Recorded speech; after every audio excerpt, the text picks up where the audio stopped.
Hi guys, tonight we ease into a world where every breath feels like it might freeze in the air. You stand in the dim blue of a medieval winter evening, the kind where your fingers sting within seconds, and your nose prickles as if tiny needles hide in the wind. Snow clings to your boots while you trudge along a narrow track between low timber houses. Thin plumes of smoke twist from a few chimneys, but nowhere near enough to promise comfort. The truth is simple. If you lived here, you probably will not survive this without learning every quiet trick villagers use, just to stay warm enough to wake again. So before you get comfortable, take a moment to like the video, and subscribe, but only if you genuinely enjoy what I do here, and tell me where you are watching from along with your local time. Now dim the lights. The cold presses on your shoulders like a heavy cloak while you step closer to the village centre. You hear muffled voices inside the cramped homes around you. Every sound feels dampened by the thick blanket of snow, as if winter has decided even noise should behave with discipline. A dog barks once sharp and lonely, then fades into silence. You smell wet wood, frozen mud, and the faint tang of smoke drifting from a few guarded hearths. It is not the romantic glow we often imagine. It is thin, strained fire coaxed from precious kindling that families must ration for the entire season. A mainstream historical fact lingers in your mind while you walk.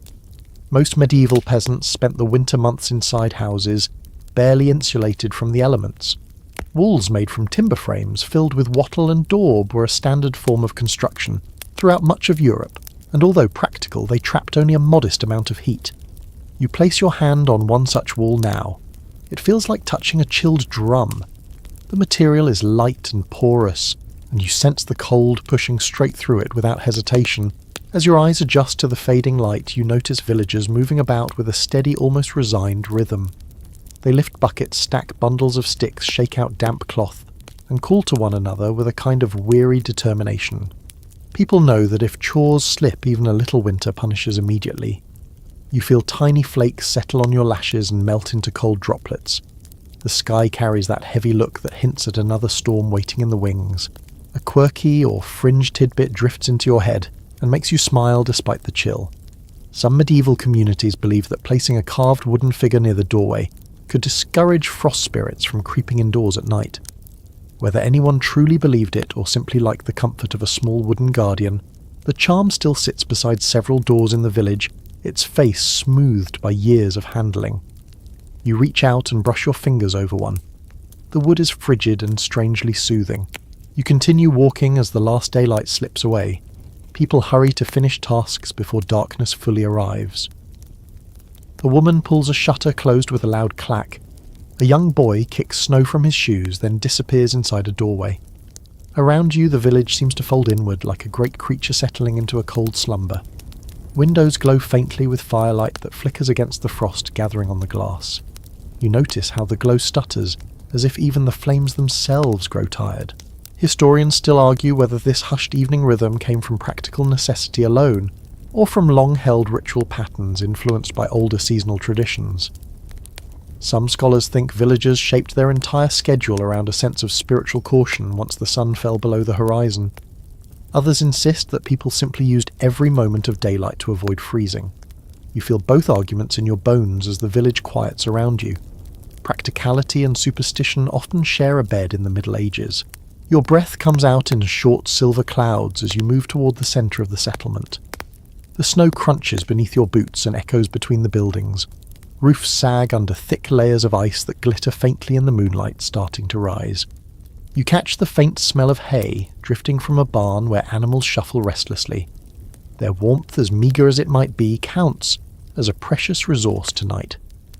Many families rely on the animals below their floors or beside their walls to help raise the temperature just enough for a tolerable night. You pause and let the air settle around you. The silence feels ancient and weighty. In a world without constant hums, engines, or electric lights, winter becomes a living presence rather than a simple season. The cold is a character, a force pressing into every corner. You imagine what it feels like to sleep in this world without your modern comforts. Blankets are rough, firewood is scarce. Your best chance is to keep moving, keep gathering, keep breathing warm air over your hands while you wait for the night to relax its grip. You notice how every doorway seems lower than expected, each roof steeper, each boundary tighter. Everything is built to hold what little heat can be kept inside. Even so, you feel a draft glide past your ankles, thin and sharp as a whisper. Someone shuts another door and a gust of wind wells up in its wake. The snow swirls along the ground like tiny silver insects crawling across the earth. You feel them nip at your skin. The village elder shuffles past you carrying a basket of splintered planks. His beard is white as the snow. His face is marked by decades of winters exactly like this one. He does not speak, but he nods toward you with a stoic, almost gentle acknowledgement. You nod back, then follow his slow footsteps with your eyes. Winter has shaped every movement of his body. He knows how to breathe without losing warmth, how to stoop without letting cold seep into his joints, how to walk with efficiency born from necessity. The bellows of distant cattle vibrate faintly through the crisp air. A wooden cart creaks somewhere, the sound elongated and eerie in the frozen dusk. You inhale deeply, tasting the metallic chill. It makes your teeth ache and you feel the sting deep behind your nose. You start to imagine how people relax in this world. How do you fall asleep when the cold waits patiently beside your bed? How do you rest when your breath itself is visible? Proof that the world outside your blanket is just a few degrees above freezing. You look around once more. The tiny hamlet looks peaceful from a distance, almost picturesque. But as you stand within it, you can feel the tension under the beauty. Every door hides families who worry about running out of wood, running out of food, running out of warmth. Every home operates at the edge of survival. And you stand here as if you belong to this landscape, breathing the same harsh air, feeling your bones tighten, sensing your world shrink to the fight between cold and shelter. Now the village settles. A few final shutters close. A dog circles twice before lying on a pile of cold straw. A curtain falls over a window. The moon brightens. You stop walking. You stand in the middle of the frozen road, and winter stares right back at you with a calm, pitiless expression. The night has only begun. Soon you will step inside one of these dim little homes to discover how peasants face the coldest season without the fireplaces you expect. But for now, you listen, you breathe, you adjust to the dark, and you follow the faint glow pulling you forward. You step toward a low doorway glowing with faint red light, and as you duck inside, the cold outside loosens its grip just a little. Not enough to call it warmth, but enough to make your shoulders relax. Your boots scrape against the packed dirt floor, a surface both uneven and strangely comforting. It feels like stepping onto the skin of the earth itself, firm yet forgiving. These floors are not meant for beauty. They are meant for survival, shaped by countless feet, swept with bundled twigs and tamped down over and over until they form something close to a hardened surface. Your eyes adjust slowly. The interior of the house is small, almost cave-like, with walls made of woven sticks plastered with daub. When you touch one, the texture is rough and gritty. Bits of straw poke from the dried clay like tiny bones. This type of construction is a mainstream historical fact. Wattle-and-daub walls were used by millions of medieval peasants because the materials were cheap, local, and easy to repair. They offered modest insulation, though not nearly enough to stop winter from sliding inside whenever it pleased. You hear the faint rattling of the wind outside, but here inside this dim space the sound becomes a distant muffled hum. The air smells of damp earth, wool, and faint smoke clinging to clothing rather than burning freely. You squint at the hearth in the centre. It is barely more than a shallow pit with a few dull embers buried under ash, hardly a fire at all, yet the family guarding it treats it as precious treasure. Firewood is too valuable to burn through the night. Many households ration their fuel so severely that they allow the evening flames to shrink to glowing dots by bedtime. You stand near the embers and feel only the faintest kiss of warmth. A quirky or fringe tidbit drifts from memory as you crouch beside the hearth. Some villagers believe that if you sprinkled a pinch of dried herbs into the ash before bedtime, a protective spirit would discourage drafts from slipping across the room. Whether anyone truly believed it or simply liked the routine, you see a small clay pot of herbs resting beside the fire pit. Someone clearly used it not long ago. You rise and look around. The room is one single space. No bedrooms, no partitions, just one chamber where the entire family cooks, eats, works, and sleeps. The air vibrates with the soft crackling pop of cooling timber beams. The ceiling is low enough that you feel as though you could reach up and steady the rafters with your fingertips. Every inch of the structure is designed to trap heat. Thick thatch above, mud and straw walls around, But even with all that effort, the cold remains an uninvited guest who refuses to leave. You inhale. The air tastes slightly metallic from the dying embers and faintly sweet from dried hay stored in bundles near the walls. You run your foot over the dirt floor again and realise something unexpected. Underneath your heel, the ground holds a lingering warmth. Before long, you notice the reason. The family has tucked flat stones beneath the dirt near the hearth. These stones heat slowly during the day and cool slowly during the night. Historians still argue whether this practice was intentional engineering or simply a natural result of cooking fires heating the ground. Some believe peasants deliberately placed stones to trap thermal energy. Others suspect it occurred organically over time without anyone planning it. Whatever the truth, you feel that faint warmth right now, barely enough to be noticed but far better than frozen soil. You move deeper into the room. The narrow windows are shuttered tight. Even a small gap would let in a brutal draught. The shutters are thick planks with bits of cloth wedged into the edges. You gently press your palm against one and feel a cold pulse from outside, as if the night is tapping its fingers against the wood. The villagers fight back with patches of wool stuffed into cracks, ropes of dried moss pushed along seams, even mud smoothed onto panels in late autumn to seal spaces before the first frost arrived. You kneel to inspect a corner where a tiny line of frost creeps along the wall. The cold finds its way in no matter what. But the clever thing is how these people minimise it. Low ceilings help keep warm air from drifting upward and escaping. Raised sleeping platforms near the centre of the room take advantage of the warmest pocket of air. The family spreads thick straw over the floor to add another layer between themselves and the cold earth. It is not luxury. It is urgency shaped into architecture. You sit on a low wooden stool worn smooth by years of use. Your fingertips trace shallow grooves in the wood where someone once carved marks or letters. They feel old, softened, and strangely intimate. You sense the quiet persistence of generations each winter, the same story repeated. Families layering blankets, patching walls, conserving embers, adjusting routines. Season after season, this house has stood here protecting its people as best it can. Breath fogs slightly in front of your face, even inside. The temperature might be just above freezing, and yet the difference between here and outside feels enormous. You draw your cloak tighter. Your shoulders sink with a mix of exhaustion and relief. Shelter does not mean warmth. Shelter means the cold will kill you more slowly, giving you time to sleep if you are lucky. A woman across the room stirs a pot of thin broth, tapping the wooden spoon against the rim in a steady rhythm. She does not speak, but she glances toward you with soft, tired eyes. Her children nestle near her feet under a shared wool blanket. You feel the tug of that simple comfort, the pull of a warm body against yours, the reassurance of being enclosed in a space where people breathe together. Near the roof, you notice bundles of drying plants hanging like strange upside-down bouquets. Some are onions, some herbs, some simply weeds gathered to fill gaps under blankets. Everything has a purpose in winter. Nothing is wasted. Every item in this house seems to whisper the same message.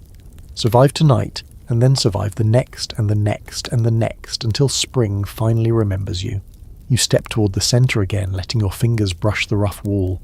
The texture grounds you. You feel the cold, the grit, the life shaped within these materials. The house may not be warm, but it holds something else. Persistence, quiet defiance, a kind of bravery you can feel under your fingertips. The embers crackle once more as if exhaling. A child shifts under a blanket. A shutter creaks in the wind. And you realize that this small circle of space is where the story of winter survival truly begins. You settle deeper into the dim room, letting the muted glow from the embers guide your steps. The air carries a quiet heaviness, the kind that makes every movement feel slower and softer. You watch the family preparing their sleeping area, and soon you understand a truth that does not need to be spoken. Warmth here is not an individual achievement. It is a group project. You shift closer to the center of the room, and the realization settles over you like a woolen cloak. If you want to stay alive through a medieval winter night, you press your body close to others because the cold does not negotiate. You notice the family's bedding arranged in a huddle. Straw pallets cover the raised platform and blankets lie piled on top in irregular layers. The mother gestures for her children to come closer, and they willingly slide against each other with practiced ease. You begin to understand how much shared heat matters. Human bodies packed close can warm a small space in ways that any weak fire could never match. As you sit nearby, an old piece of knowledge surfaces. Many rural communities relied heavily on group sleeping because houses leaked heat almost as quickly as they gained it. This was not a romantic custom. It was a pragmatic answer to a relentless climate. You imagine lying between your relatives half asleep, hearing their breathing, feeling their weight shift slightly under blankets. It is not privacy. It is survival. You adjust your position and feel your shoulder brush the edge of a rough wool cover. The fabric is scratchy, smelling faintly of lanolin and smoke. The family's dog circles twice and curls against the feet of the youngest child. The heat of even a small animal becomes precious when the night air sinks toward ice. You watch the child smile, drowsily comforted by the familiar warmth. A curious bit of folklore flickers through your memory, something whispered by older villagers in distant regions. Some families believed that if you kept a warm stone wrapped in cloth at the centre of the bed, it invited gentle spirits to linger and guard the sleepers through the night. Whether anyone believed the story literally or simply liked the idea of companionship in the dark, you see several stones warming under the hearth ash even now. Someone will tuck them into the bedding before the final embers fade. You gaze at the walls again. Thin cracks glimmer with faint frost. The cold seeps through silently. You pull your cloak tighter, mirroring the villagers' instinctive movements. They do not waste words telling each other to bundle up. Everyone already knows. Winter teaches without kindness. As you settle closer to the sleeping platform, you notice how the father positions himself at the side nearest the wall. His body will block the worst of the drafts and shield the others. Those who can endure the cold better take the edge positions. Those more vulnerable nestle inward. It is an unspoken arrangement refined through generations. A line of thought crosses your mind as you watch them settle. Some researchers debate how deliberate these sleeping formations really were. Did families follow a conscious pattern, or did these habits form naturally over time until no one thought about them anymore? The old manuscripts give only hints, and no two historians interpret them quite the same way. You quietly lean into the possibility that it was both instinctive and practical. Humans often create order without planning it. Your skin tingles lightly as a new gust of night wind brushes the outer wall. You hear it whistle softly against the shutters. The villagers hardly react. They are already cocooned in their nightly arrangement. The children fall asleep first, their breathing slow and rhythmic. The mother hums a quiet melody while smoothing the blanket over them. Her voice blends with the creaks of the house and the faint sounds of animals shifting below the floor. You watch the father tuck straw into a gap near the bedding, adjusting it with quick practiced gestures. Straw may scratch the skin, but it traps warmth surprisingly well. Its texture, dry and rustling, adds a faint sound to the room that feels almost comforting. You trail your fingers through a loose bundle, feeling how the stiff fibres shift and settle like tiny wooden threads. Then your gaze drifts to the ceiling. Blackened beams stretch overhead, coated with years of smoke. The surface looks polished in some places, glossy from the oils of countless fires. In the dim light, the beams seem to sag slightly inward, as if leaning protectively over the sleeping family. They creak with every shift of the wind, a natural lullaby built into the bones of the house. You begin to feel the weight of the room. It is not exhaustion.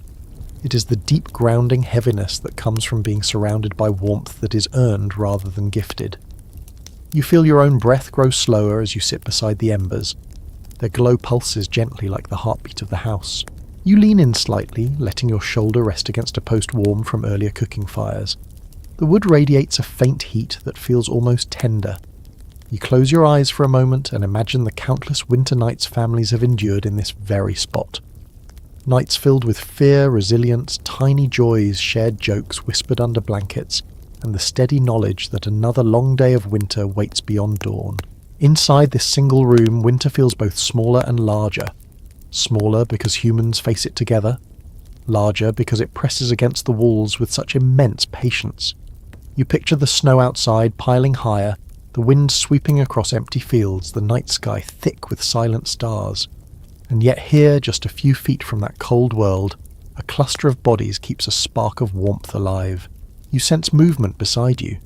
The father shifts, settling into his place. The dog snores softly. The embers dim a little more. Night deepens, and the lesson becomes unmistakable. You cannot fight winter alone. You lean into another person, you breathe the same air, you share the same blanket. You become a small glowing knot of warmth that pushes back the night just enough. You look around once more, letting your eyes linger on each small detail. The wrapped stones, the straw-packed walls, the layered blankets, the soft breathing. All of it fits together like pieces of a quiet puzzle, and with each breath you become part of it too. This is how peasants survive their coldest nights. Close. Connected. Breathing warmth into the space between bodies, letting the collective heat turn a frozen world into a place where sleep can still settle over tired limbs. And as you sit there, you feel your own muscles loosen your own breath, slow your own body answering the invitation of the night. You shift your weight and let your gaze wander toward the sleeping platform. The family has nearly finished arranging their resting space, and you step closer curious to feel the textures of their nightly world. The bedding looks simple from a distance, but once you lean down and brush your fingertips across it, you understand that these materials carry entire stories in their fibres. The first layer is a thick bed of straw spread across a wooden frame. When you press your palm into it, the surface rustles with a dry whisper. The straw bends and rebounds, prickly but supportive. It is surprisingly effective at keeping bodies lifted off the cold earth below. People in many regions relied on this type of pallet because softer bedding was far too costly. That detail appears again and again in old household records, showing how common such straw mattresses were for ordinary families. But the straw alone would be rough on bare skin. So you notice a coarse linen sheet stretched over the pallet, worn enough that the weave feels uneven beneath your fingers. The cloth smells faintly of smoke and crushed herbs, likely used to keep pests away. You lift the edge slightly and bits of straw cling to the underside. It is not clean by modern standards, yet it feels lived in, shaped by countless nights of shifting bodies and whispered dreams. A small fact drifts through your thoughts while you study the bedding. Many households refresh their straw only a few times each year. By midwinter, the pallet often carried the scent of the season, along with bits of debris from the fields. The idea of neat, crisp bedding is centuries away from this moment. Here practicality matters more than comfort, and the villagers accept a little itchiness in exchange for insulation. You straighten up and examine the blankets piled on top. There are several layers, each different. One is rough wool, thick enough to block wind if needed. Another is patched together from scraps of old tunics, a mosaic of faded colours sewn by hands that probably worked by candlelight. A softer layer lies beneath, likely stuffed with whatever materials could be gathered. You sniff lightly and catch a subtle hint of dried plants inside the padding. Some households tucked crushed leaves or lavender-like herbs inside bedding to discourage insects, though whether it worked well or simply made people feel better is hard to prove. You suspect the latter, but you admire the ingenuity all the same. As you trace the edge of the patched blanket, you recall that some medieval regions used mattress covers filled with feathers or wool when available. Yet such luxury rarely reached peasant homes. A few scattered accounts mention families saving feathers for years to make a single padded cover. You imagine the pride someone might have felt after collecting enough for even a small cushion. You look at the family again. They settle onto the pallets without complaint. Their bodies sink into the uneven surface, adjusting comfortably, because this is what they have always known. You sit beside them for a moment, leaning your weight cautiously into the straw. It shifts with a soft crunch under you. Your hip finds a ridge, then a dip, and finally a spot that fits just right. Imperfect bedding can still cradle you if you allow yourself to stop comparing it to the softness of your own world. You run your fingers across one of the wool blankets again. The texture is coarse enough to tug at your skin, yet there is warmth woven into every fibre. Wool retains heat even when slightly damp, which made it essential for winter nights. People valued these blankets almost as much as clothing. You can feel why. You pull a small corner over your hand, and heat gathers beneath it almost instantly. Your mind drifts to an unusual detail you once heard from an old folk tale. Some villagers believed that if you placed a small carved spindle under your pillow, it would keep nightmares from creeping into your dreams. Whether that was superstition, or simply a comforting habit, you notice a tiny spindle tucked beside the bedding. Its presence makes you smile. Even in the harshest conditions, people leave room for a bit of magic. You shift again, and let your hand glide along the wooden frame of the bed. The edges are smooth in some places and jagged in others, shaped not by beauty but by necessity. A few nails hold the structure together. In one corner a rope supports the frame, stretched tight and creaking softly. Beds were not always neatly built. Many were assembled from scraps of leftover timber repaired repeatedly, and finally abandoned only when they collapsed entirely. A question floats into your mind, one that scholars often debate in various manuscripts. Were these bedding arrangements standard across all peasant homes, or did they vary widely depending on region and resources? Some researchers suggest that straw pallets were nearly universal, while others argue that certain communities used rushes, moss, or even dried seaweed when straw was scarce. The evidence is scattered and incomplete, leaving room for interpretation. You find comfort in the uncertainty. History often breathes in the gaps between facts. You lie back, slightly propping yourself on your elbows as you imagine what it feels like to sleep here every night. You picture the faint rustling under you when you shift. You picture the warmth building slowly between layers of wool. You picture waking in the morning with bits of straw in your hair or imprints left by the uneven mattress. The texture of this existence becomes clearer with each breath. A child beside you wiggles deeper under the blanket, letting out a small sigh of contentment. The sound softens the room. The embers glow faintly. A gentle draft brushes your cheek, and you realize that comfort in this world does not come from softness or luxury.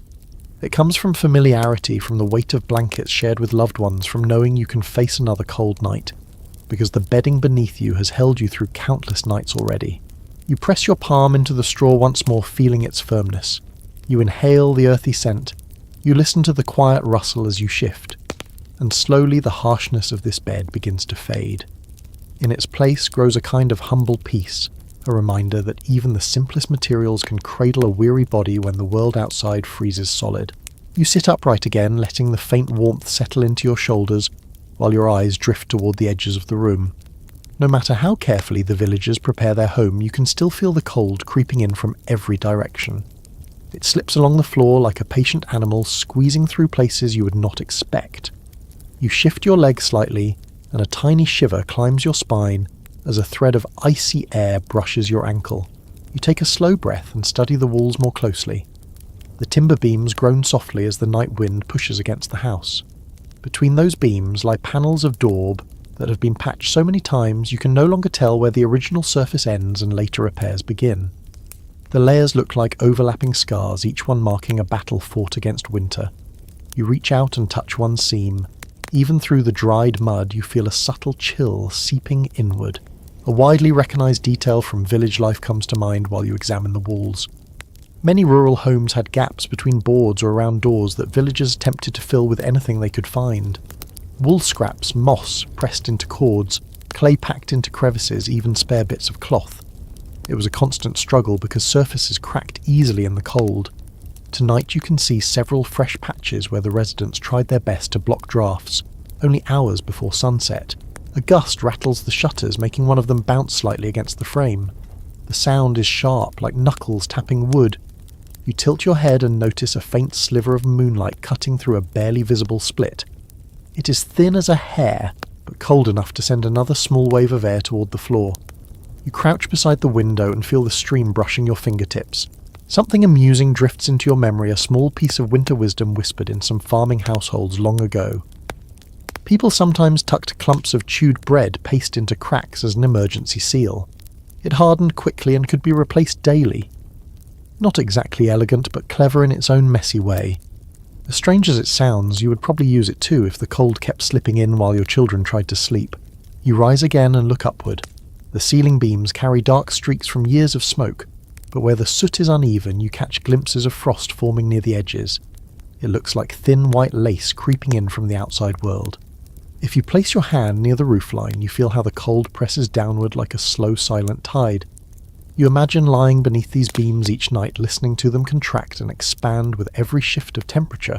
A question forms in your mind, one that researchers continue to discuss when studying domestic architecture from this era. Did villagers intentionally design their homes with narrow doorways and low ceilings to combat drafts, or were those choices simply byproducts of limited resources and simple construction? The surviving buildings hint at both possibilities, leaving room for interpretation. You stand in the middle of the room and sense how these cramped proportions might actually help trap warmth, even if the builders never articulated the idea. Your attention drifts toward the door. Its planks are held together with wooden pegs, and the surface bears scratches from many winters of opening and closing with stiff fingers. A bit of cloth has been stuffed beneath it, attempting to block the space where the threshold meets the floor. When you slide your foot toward that spot, the air grows noticeably colder, almost as if the night is exhaling directly through the seam. You watch the cloth tremble slightly each time the wind howls outside. You step away and feel the more comfortable pocket of warmth near the hearth. The contrast is immediate. Even a few feet can mean the difference between tolerable chill and bone-deep cold. No wonder families clustered tightly around the fire earlier in the evening. Every draft feels like an invisible hand pressing against your skin, reminding you that the house cannot seal itself perfectly, no matter how carefully people prepare. A sleeping child shifts under the blankets, drawing the wool tighter around their shoulders. You notice the breeze ruffling a stray bit of straw near their feet. The draft follows the floor, curling around the room like a curious spirit. It does not move violently. Instead, it glides gently cold enough to make you blink and adjust your posture each time it brushes past. You tuck your legs closer to your body instinctively. You walk to the far side of the room where the floor meets the outer wall. Here the cold feels sharper. You squat down, breathe gently, and watch your breath drift sideways as if pushed by an unseen stream. You imagine how villagers grew skilled at noticing these tiny movements. They learned to predict where drafts would slip, which parts of the house cooled fastest, and how to arrange bedding so that children stayed in the warmest spots. Your thoughts wander to the tools lying nearby. A small basket of rags, a wooden mallet, bundles of collected moss. Everything arranged for quick repairs. Drafts were not just annoyances. They could be dangerous, especially during long nights when temperatures plunged without warning. People patched and repatched constantly, never assuming the house would hold on its own. The wind outside rises for a moment, moaning through the cracks like a lonely instrument. You feel it vibrate through the beams and travel into the core of the room. The family barely stirs. They know these sounds well. They have heard worse. Their calmness does not mean the cold is harmless, only that fear wastes energy they need to conserve. You take one more slow circle around the room, letting your hands skim the walls, the windows, the doorframe. Everywhere you touch holds a story of struggle against the season. You imagine generations of hands, smoothing clay into gaps, pressing cloth into seams, adjusting shutters, battling the stubborn cold with whatever scraps they had on hand. And as you step back toward the centre of the room, you realise something important. A medieval night is not defined only by the biting air or the soft glow of embers.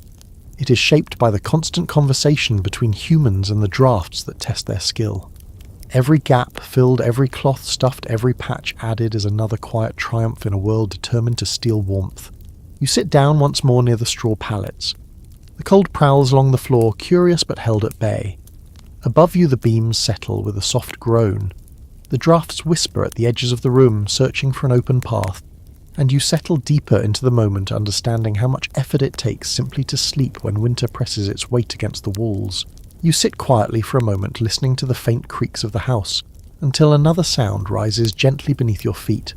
A soft shifting, a warm snort, the rustle of hay. It takes you a second to recognize it, but once you do, the reality settles in with steady clarity. The warmth in this home does not come only from people. It comes from the animals living directly below you. You move toward a trapdoor at the far end of the room. It is little more than two planks held together with pegs worn smooth by time and touch. When you lift it slightly, a pocket of warm, earthy air rises to meet you. The temperature shift is immediate. You inhale the scent of hay, animal musk, and damp wood, a blend strangely comforting after so much cold dryness. Many rural households built their living quarters above a barn-like space, letting the heat from animals drift upward. This arrangement was not rare at all. It was a practical design chosen by people who understood that every bit of body heat mattered. Cows, goats, and even pigs gave off warmth far more reliable than a weak hearth fire. You imagine the family upstairs quietly thanking the creatures below without ever saying the words out loud.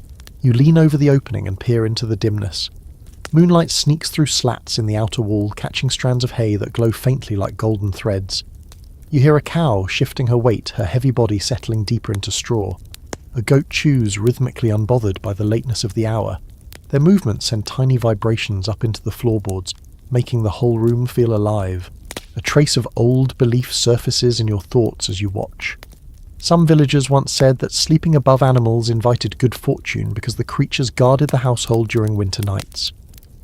Whether anyone saw it literally or simply felt comfort in the presence of sturdy bodies beneath them, the idea lingers in stories passed down through generations. You smile a little, understanding how such a belief might have grown naturally from the relief of borrowed warmth. You ease the trapdoor closed and walk to the centre of the room again. The floor now feels warmer, especially near the middle where the boards are thinnest. You kneel and place your palm flat on the wood. Heat radiates upward, gentle but steady. It is a surprisingly effective layer of insulation, a living furnace shaped by instinct rather than engineering. A question that scholars sometimes raise floats into your thoughts. Did medieval families intentionally design these split-level homes from the beginning, or did the practice evolve gradually as people noticed the temperature difference? Surviving records do not always agree. Some fragments describe planned layouts, while others suggest more improvised arrangements. The truth likely lies somewhere between shaped by necessity, climate, and regional customs. You sit back and listen again. The rhythmic breathing of animals blends with the softer sounds of the sleeping family. The two worlds rely on each other. Animals depend on people for food and shelter. People depend on animals for warmth and survival. The boundary between barn and home has faded almost entirely in this shared winter space. You picture the daily routine. In the morning the father climbs down, first checks each animal spreads fresh hay, and clears any mess before it becomes overwhelming. The heat rises steadily as the animals begin to move around, warming the house from below like a hidden hearth. By late afternoon the space has absorbed enough warmth to push upward through the planks, keeping the room above survivable, even when storms rage outside. It is a cycle older than memory. Curiosity leads you to press your ear lightly against the floor. You hear the slow chew of a cud, the shift of a hoof scraping against hay, the unmistakable sigh of a resting creature settling in. These sounds become a nighttime lullaby for the family above. You imagine a child waking in the quiet dark, fear momentarily rising in their chest, only to hear a familiar grunt below that reassures them. They are not alone. Their home breathes with them. You stand again and glance around the room. The slight warmth drifting upward changes the entire feel of the space. The cold still waits along the walls and around the windows, but the centre of the room contains a softness, a buffer against the frozen world outside. The flooring creaks gently under your weight, responding like a living shell stretched between two realms. Your fingers trace a crack between the floorboards. Even through this tiny gap, a stronger hint of warmth escapes, rising like a thin exhale. You imagine how welcome that warmth feels on a night when the wind outside scrapes the walls with icy insistence. You picture the family lying above, packed together on their bedding, breathing slowly, the animal heat rising beneath them like an invisible blanket. You take another step and the air shifts subtly. The heat is not hot enough to make you comfortable, not by modern standards, but it creates a protective layer. It keeps the worst of winter at a distance. Without these animals beneath the floor, the home would likely drop to freezing inside every night. Instead, the family has created a relationship with their livestock that goes far beyond food and labour. You pause to appreciate how ingenious this system truly is. No machinery, no fuel source except hay and breathing. Yet it works beautifully, shaped through centuries of observation and survival. You imagine the first person who realised how much difference a warm body made on a cold night, and how that simple understanding spread quietly from village to village. As the night deepens, the animal sounds grow slower and softer. Their warmth spreads upward, settling into the planks and walls. The family above sleeps peacefully, protected by creatures whose day will begin early with milking, feeding and work. You feel the rhythm of the house as one living organism sustained by humans and animals intertwined. You take one last slow breath and let the warm air beneath your feet rise around you. The cold still prowls outside waiting. But inside this small home, the combined warmth of bodies, both human and animal, creates a sanctuary strong enough to carry everyone through the long winter night. You pull your cloak a little tighter as you shift your focus toward the family's clothing. The blankets help the animal heat helps even more, but you quickly realize that what people wear through the night is just as important as anything else. In a world where fires die early and drafts slip in like thin knives, clothing becomes armor against the cold even while you sleep. You kneel beside a pile of garments folded near the bedding. The fabric looks heavy, almost stiff, but when you touch it, your fingers sink into a dense, woolly texture. The surface feels slightly oily from lanolin, that natural wax embedded in sheep's wool. It gives the cloth a faint, earthy smell and a protective quality that repels moisture. No wonder families rarely removed these layers during the coldest months. You imagine lying down at night, still wrapped in the very garments you worked in all day. You lift one shirt and hold it to the faint light. The fibres are uneven, some thicker than others, evidence of hand spinning that was done without any expectation of perfect uniformity. Yet that unevenness traps warmth beautifully. Across Europe, villagers relied on wool as their primary winter fabric, and surviving records from old inventories frequently mention heavy tunics, cloaks, and underlayers made from it. You feel the truth of that in your hands now. Next to the tunic lies a pair of hose patched in several places. The patches are mismatched in colour, stitched on with a confidence that values practicality far more than neatness. You run your fingers along one seam and feel the slight ridge where the fabric overlaps. You imagine someone sitting near the fire earlier in the season mending this piece for the 10th time, determined to make it last through one more winter. Your mind drifts to a small piece of folk practice whispered in rural communities long ago. Some people believed that wearing a scrap of unwashed wool around the chest at night protected the heart from cold spirits that wandered through midwinter air. Whether anyone took the idea seriously is unclear, but you do see a few little wool wraps lying near the bedding, just the right size to tuck under a shirt. You shift your gaze to the corner where the father left his outer cloak.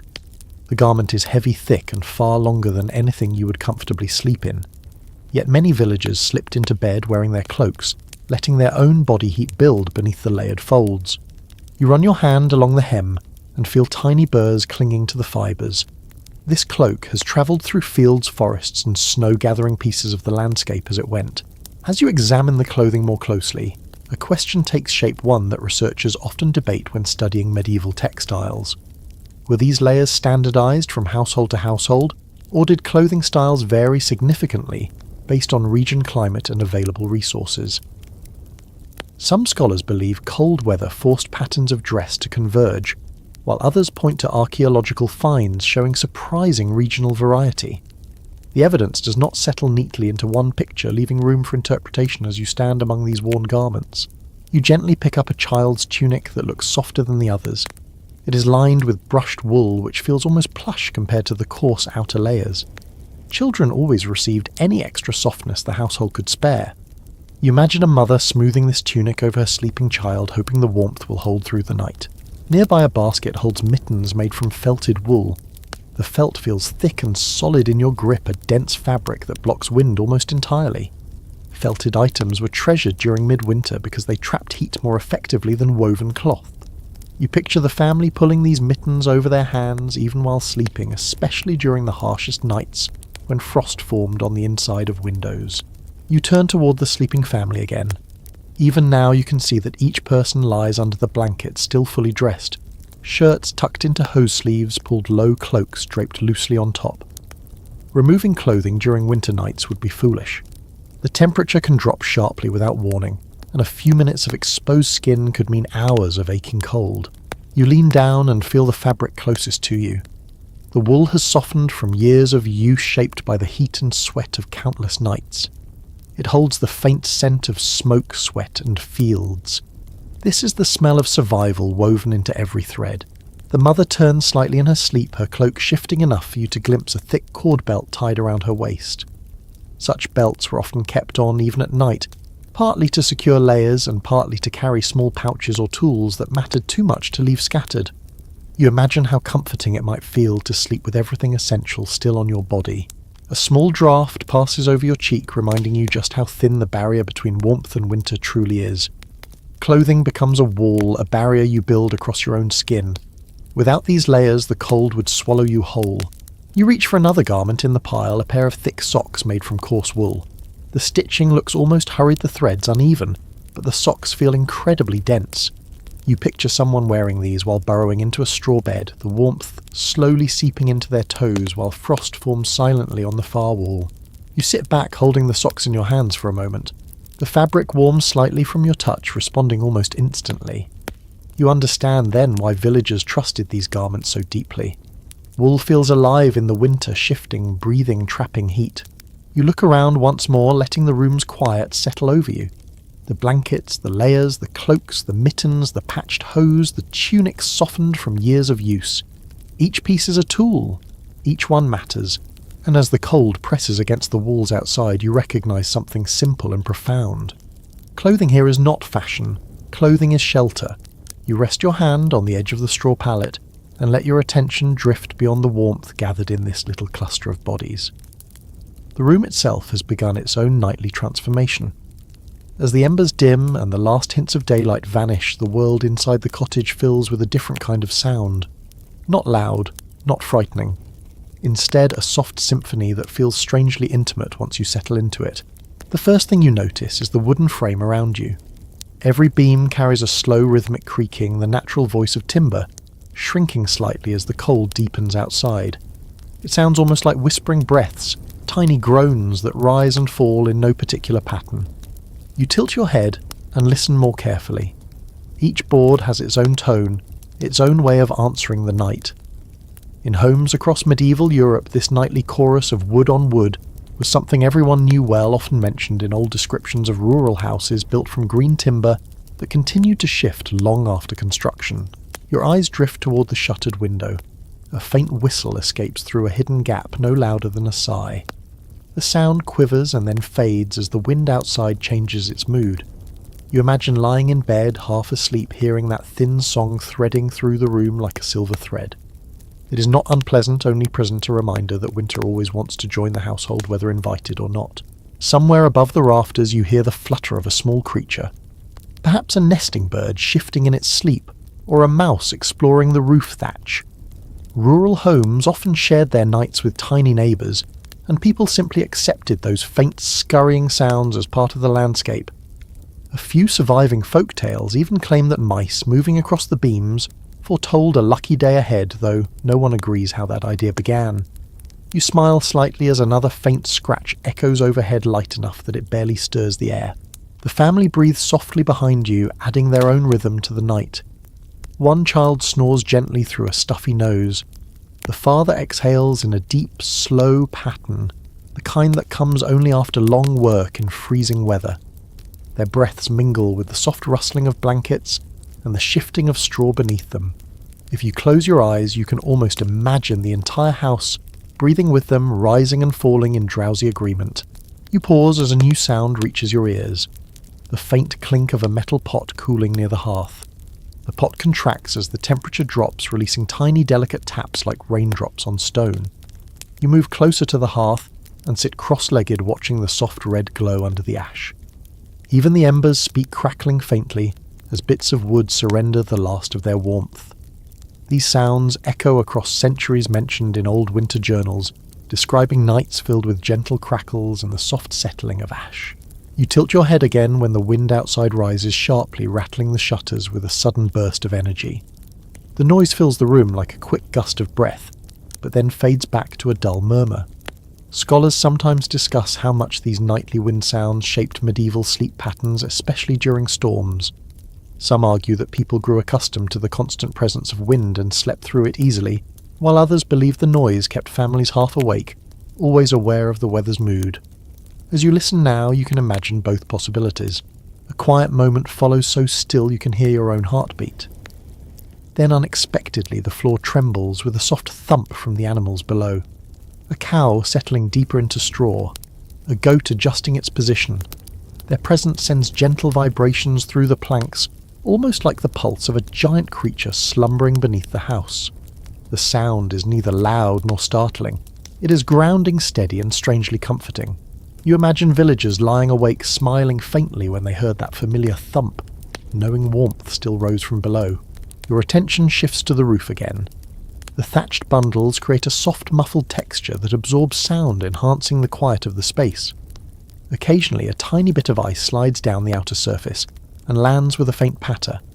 You barely notice it until the second or third time, each small sound blending into the wider hush of the night.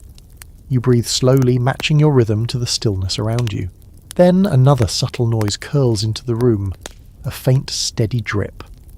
Meltwater from earlier snowfall slipping down one beam, finding a tiny flaw in the thatch, and tapping onto a clay pot placed beneath it.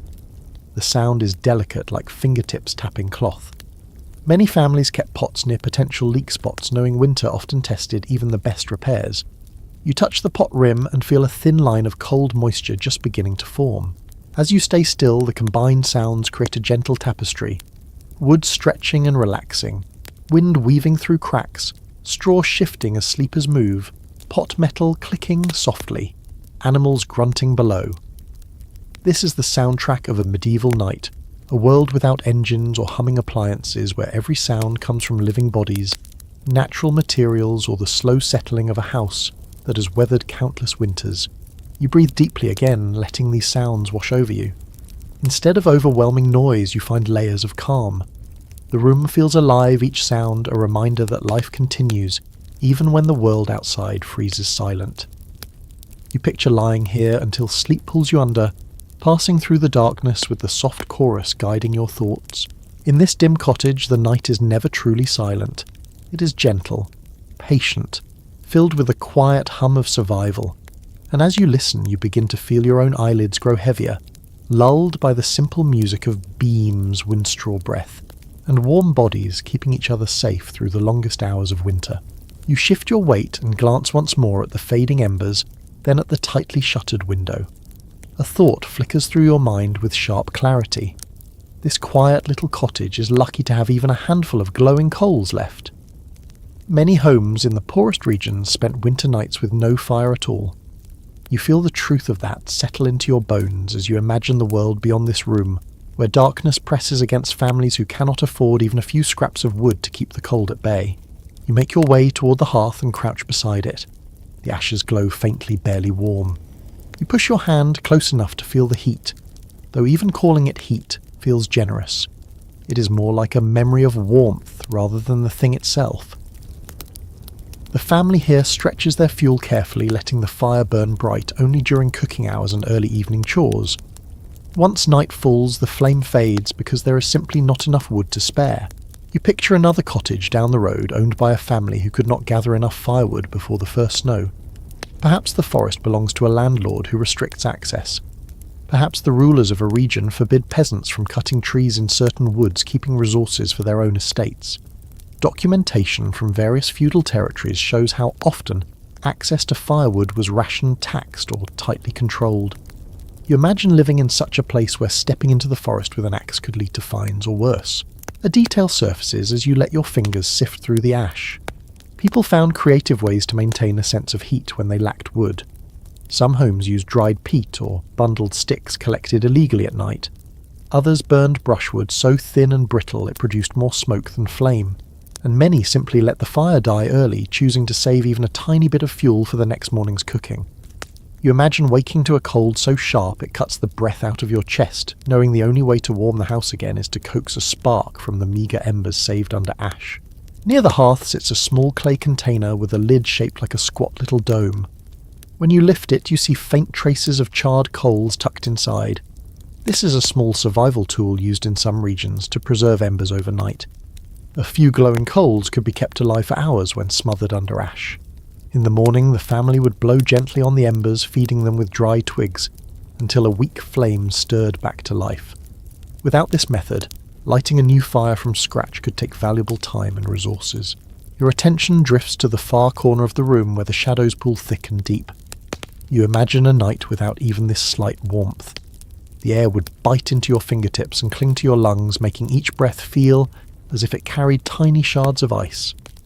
You try to picture lying on the straw pallet in absolute darkness, while the cold settles into every joint. You would hear the same wooden creaks, the same animal sounds below the same sigh of the winter wind. But without a single ember warming the air, those sounds would feel sharper, more intrusive, as if the night itself were testing your endurance. A thought comes to you that scholars sometimes debate when examining life in rural settlements. How often did families choose to let the fire die entirely, not out of superstition or routine, but out of sheer necessity? Some historians believe that in the harshest areas it was common for households to pass many nights without any fire at all, once winter reached its deepest point. Others argue that families always saved some ember, no matter how faint, because the psychological comfort of even a tiny spark mattered as much as the heat. After standing in this room, you find yourself leaning toward the second idea. Even the smallest glow seems to change the atmosphere in a way that nothing else can. You wander toward the door and touch its rough surface. Without a fire burning, the wood would be as cold as stone. You feel the chill radiating through it even now. The draft slips under the door again, brushing your ankles. You imagine how the cold would take over the room if the embers behind you suddenly dimmed into absolute black. The floor would stiffen, the air would grow heavy and still. Even your breath might feel too cold to inhale comfortably. You step back toward the hearth and take a long breath. The faint warmth clings to your face for a moment before dissolving. You can almost feel what it must have been like for families to cluster around each other when the fire went out. They would wrap themselves in every layer they owned. They would bury their hands into straw. They would press their feet against warm stones heated earlier in the evening. They would gather children in their arms, whispering soothing words that fogged the cold air between them. You sit on the floor and let your fingers sift through the ash again. Tiny grains cling to your skin, cool and powdery. Beneath them, one ember glows like a sleeping eye. You blow gently on it. The ember brightens for a moment, then fades back to its dim orange hue.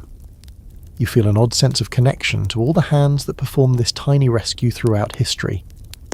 Simple actions often carried the difference between warmth and bitter cold. A quiet rustle draws your attention. One of the children stirs under the blanket, adjusting their position. They are warm enough for now, but you imagine how quickly that could change. Without a flame to breathe life into the air, the house grows colder by the hour.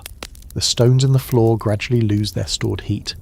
The walls release whatever warmth they absorbed.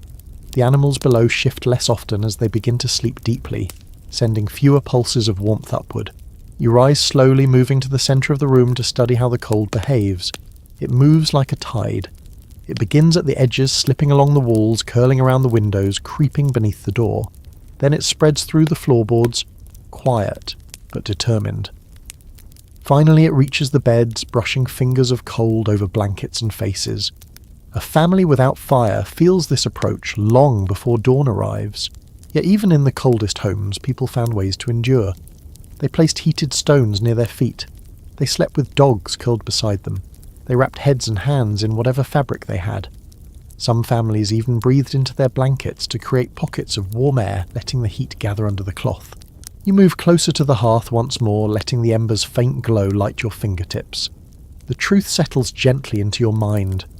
For those who lived in the poorest cottages, survival meant learning how to live in darkness without fear. They slept beside shadows beneath blankets that smelled of earth and smoke, trusting their own breath, and the bodies around them to supply whatever warmth the night refused to give. You sit in the quiet for another long moment, listening to the tiny crackle of the ember beneath the ash. It flickers like a heartbeat in the dark, and you feel the weight of what it meant to survive without a fire when winter pressed hardest against the world.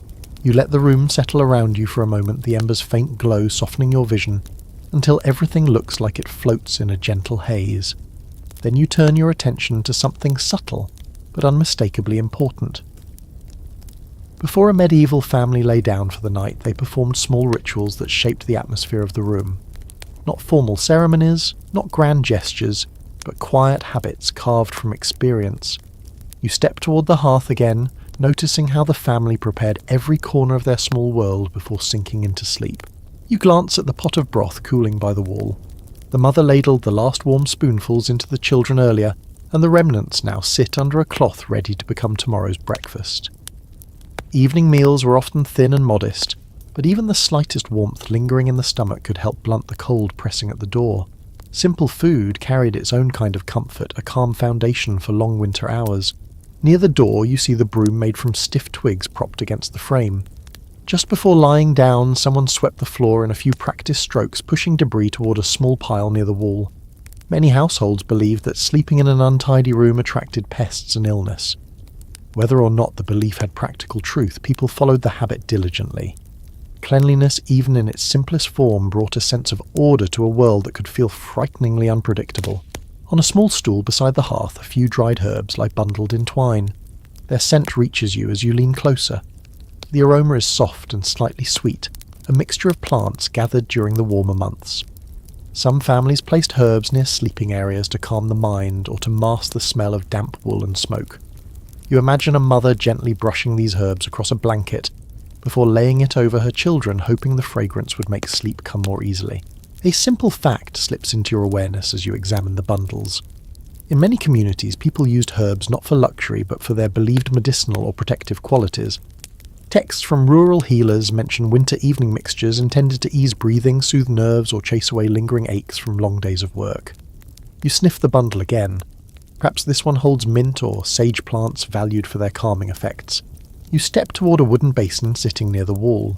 The basin holds a little water dark and still in the dim light. Before sleep, families often wash their hands and faces lightly, not for cleanliness alone, but to remove the dust and smoke collected throughout the day. The cold water stings as you dip your fingers into it. You imagine villagers performing this simple wash quickly, their breath fogging in the cold air before drying their hands on a rough cloth. Your attention shifts to another object, a short wooden stick with a charred end. You pick it up and realize it is used to rake through the ashes. Many families stirred the hearth before bed, arranging the remaining embers so they would last longer. You gently push it into the ashes, feeling the soft crunch as the tool glides beneath the surface. This small act kept the fire alive just enough to spark again in the morning. A flicker of memory brings you a curious bit of custom.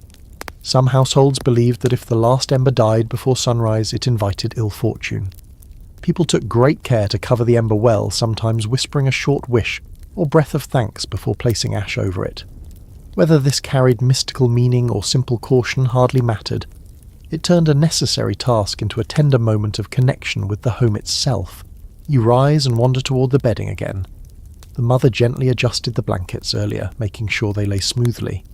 She placed the children in the centre of the sleeping area nearest the warmth.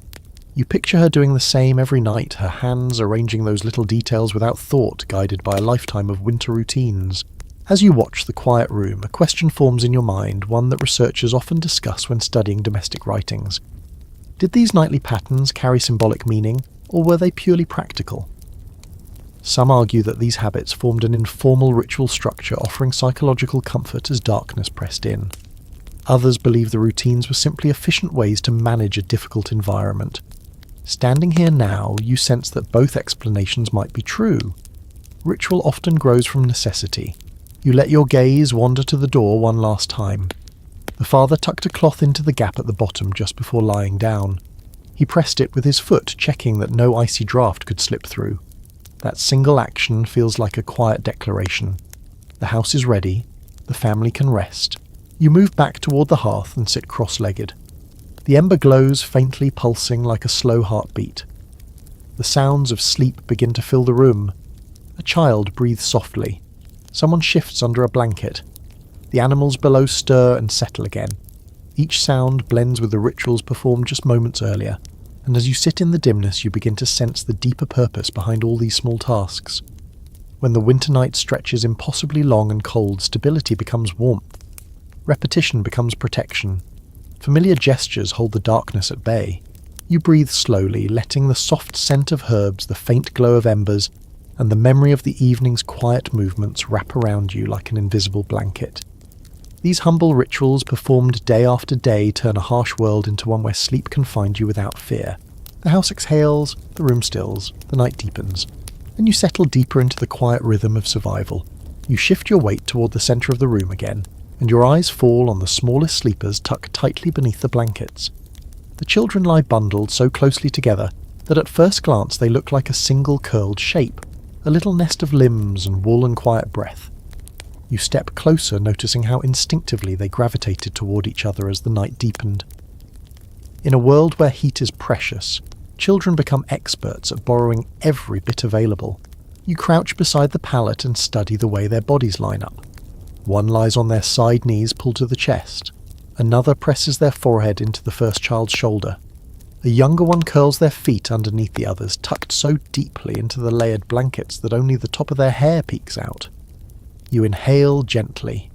The warmth radiating from their small nest spreads through the air like a soft glow, subtle but unmistakable. A piece of well-documented rural life floats back to you as you watch them.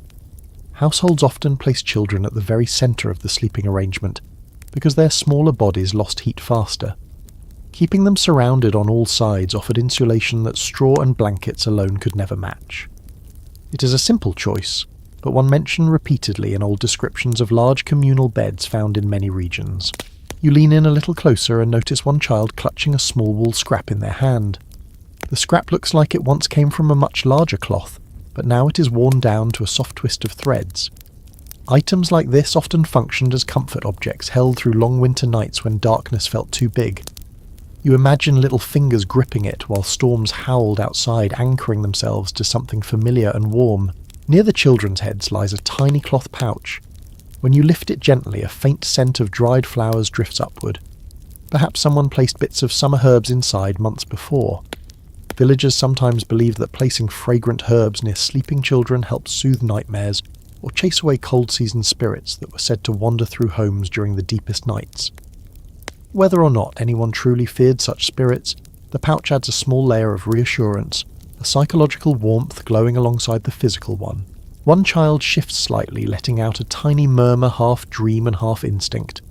As they settle again, their foot brushes the wool of another blanket. You notice that the blankets near the children are slightly thicker, with patches that clearly came from better quality cloth. Parents often saved the softest pieces for the younger sleepers, even if the adults themselves had to make do with scratchy layers. A small act of tenderness in a season that demands toughness. You sit beside the bed and rest your palm lightly against a blanket corner. The surface feels alive with warmth, as if the children generate enough heat to push back the cold by sheer determination. You can almost feel the straw shifting softly beneath the layers each time one child breathes deeply, or wiggles into a more comfortable position. Your thoughts drift toward a question researchers often ponder when reading old household accounts. How did families decide who slept where when space was so limited? Some argue that positions were arranged strictly by age and vulnerability. Others think such decisions flowed naturally, changing from night to night depending on who felt unwell, who needed comfort, or who finished chores first. The surviving evidence is quiet on specifics, leaving room for the imagination to fill in the gaps. Watching the scene now, you sense the choices happen without discussion, shaped by instinct and affection, rather than rules. You glance toward the mother who sleeps only a short distance from the children. Her hand rests near the edge of their blankets, close enough to touch them if needed. Even in sleep, her posture leans toward them slightly, as if she senses when one stirs or shifts. You imagine her waking instantly if a child cried out in the dark. In a world without heated rooms or bright lamps, keeping children warm and safe was an unending task, part instinct, part vigilance. A small sound rises from beneath the blankets. One child hiccups softly in their sleep, then curls tighter against their sibling. You imagine how many nights throughout history, echoed with similar tiny noises, the soft whimper of a dream, the rustling of straw, the creak of a wooden board beneath a shifting knee. These sounds belong to a cold world, but also to a tender one. You adjust your position and scan the room. The warmth near the children contrasts sharply with the chill lingering near the walls. You can almost see where the cold sits, pooling in the corners, like a quiet shadow waiting for an opportunity to drift closer. But the children's nest holds it at bay, forming its own protective circle. You stretch your hand toward the nearest sleeping child and stop just before touching the blanket. You can feel the warmth radiating upward. It reminds you of small animals in burrows gathering together to survive the longest nights. You picture medieval illustrations that show families sleeping in close huddles, and realize those images were not symbolic. They simply reflected reality, as you watch little details begin to emerge. One child's hair curls faintly with moisture from warm breath tucked under the blanket. Another's small sock peeks from under the covers, damp around the edges from sweat, a quiet reminder of how the human body fights the cold even while resting. These details make the entire scene feel more intimate, more immediate, as if you can sense the rhythmic rise and fall of their chests. A peculiar bit of rural childhood lore surfaces in your thoughts. In some villages, people believed that if a child slept with a smooth stone warmed earlier by the hearth, the heat would help protect their spirit from wandering too far during dreams. Whether this belief was metaphorical or literal is hard to say, but the idea appears in scattered accounts. You glance near the bedding and notice exactly such a stone tucked inside a cloth pouch. Someone here clearly follows the old ways, blending practicality and gentle superstition. You listen again to the sounds of the room. The quiet breathing of children merges with the occasional groan of timber and the soft murmurs of animals below. It creates a steady pulse, a kind of nighttime rhythm that surrounds anyone who sleeps here. You imagine the children growing up with this soundtrack so familiar that silence would feel strange to them. Your gaze drifts once more over their bundled forms. You notice how close their faces are, how their blankets overlap, how their feet tangle slightly in the middle. Their sleep is not spaced out or orderly. It is tangled and warm and completely practical. In the deepest winter, closeness is comfort. Closeness is survival. You settle back onto your heels and let the warmth wash over you for another moment. The children do not know how vulnerable the night can be. They simply sleep trusting the nest around them, trusting their parents, trusting that the warmth within the blankets will hold until the first pale hint of morning light touches the roof. And as you watch them breathe slow and even, you begin to understand something simple and profound. When the world is at its coldest, the smallest sleepers rely not on fires or heavy walls, but on each other. In this little room, their shared warmth becomes a quiet triumph over the darkness outside. You ease yourself away from the children's sleeping forms and shift toward the opposite end of the room, where the blankets lie layered in a different pattern. Here the bedding is wider, flatter, almost expectant. You notice the space is larger than what the family needs tonight.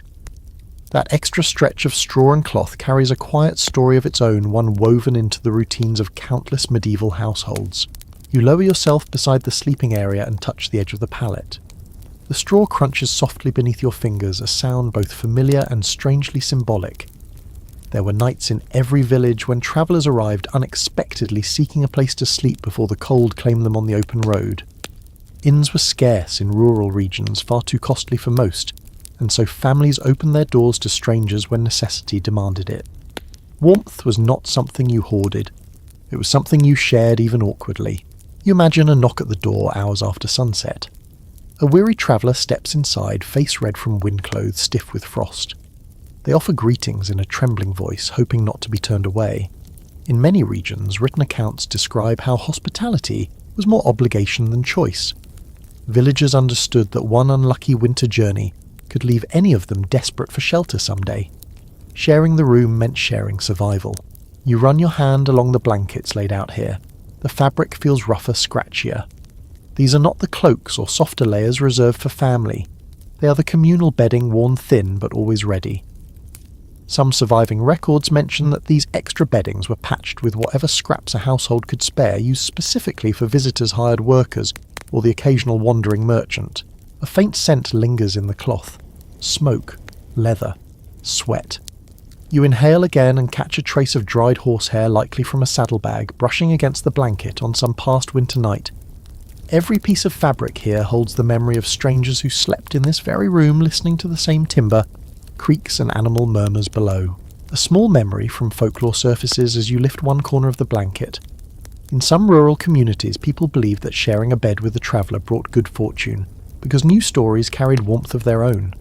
Whether or not anyone fully embraced the idea, it softened the awkwardness of lying elbow to elbow with someone you had never met. The belief gave comfort to nights when personal space dissolved into necessity. You shift your weight, imagining how tightly everyone must have packed together when a guest arrived. Family members might adjust their positions, squeeze closer to the wall, or rearrange themselves so the visitor could slide into the warmest portion of the pallet. It was not luxury, it was practical compassion. As you study the bedding, a question drifts through your thoughts, one that researchers discuss when examining travel customs in medieval rural life. Did visitors always sleep among the family, or did some households set aside separate loft spaces or corner beds? Accounts differ from region to region. Some describe open communal sleeping, while others mention modest dividers made from cloth curtains or wooden screens. The truth seems to depend on resources, climate, and the traditions of each village. You look around this small cottage and sense that privacy is a luxury no one expects. A guest here would share everything. The warmth, the draughts, the night sounds, the soft breathing of children, even the faint sweetness of herbs hanging near the rafters. You imagine lying between strangers' elbows, grazing blankets, overlapping breath, mixing in the cold air. Yet in this world, such closeness becomes oddly comforting. You run your fingers along the frame of the bed. The wood feels slightly dented, as if someone often bumped into it when climbing in or out. You picture late arrivals slipping in quietly, trying not to wake the household, though inevitably someone shifted and muttered half asleep. Perhaps the visitor whispered thanks into the dark. Perhaps the host murmured a soft welcome. These brief exchanges form the warmth of winter hospitality. Your hand drifts across a pillow-like bundle stuffed with straw. It crackles softly under your touch. Pillows in peasant homes were often improvised from whatever materials could be found, and families sometimes offered the flattest one to visitors while keeping the slightly softer ones for their children. You admire the practicality of this arrangement. The guest receives shelter and a place to rest. The family keeps their children warm and comfortable. Simple, fair, and efficient. You imagine the traveller lying here exhausted from roads coated in ice boots, still damp from trudging through slush or snow. Perhaps they arrived carrying news from other villages. Perhaps they traded a small story in exchange for a warm corner. Storytelling often served as currency when coin was scarce. You picture a voice in the darkness describing far-off markets or distant storms, while the family listened drowsily. You sit back and glance around the room. Even now the extra bedding feels like an invitation, a silent promise that any soul caught in the cold could find a little warmth here. Hospitality was not an accessory to medieval life. It was a shared defence against a season that cared nothing for boundaries or names. Below your feet a goat shifts in its sleep. The vibration travels through the boards and into the pallet beside you. A sleeping visitor might have felt that and smiled faintly grateful to lie above warm bodies instead of beside a frozen road. You drag your hand slowly over the weave of the blanket again. It holds faint traces of many nights like that, each one layered into the fabric. The patches sewn in different colours, the uneven stitches, the stretched corners that bear the marks of hurried hands pulling it into place. These pieces tell the story of countless winter evenings when warmth was shared because it had to be. As you remain still, a quiet truth settles gently onto your shoulders. When the cold was unforgiving, sleeping arrangements became flexible, expanding and contracting like breath.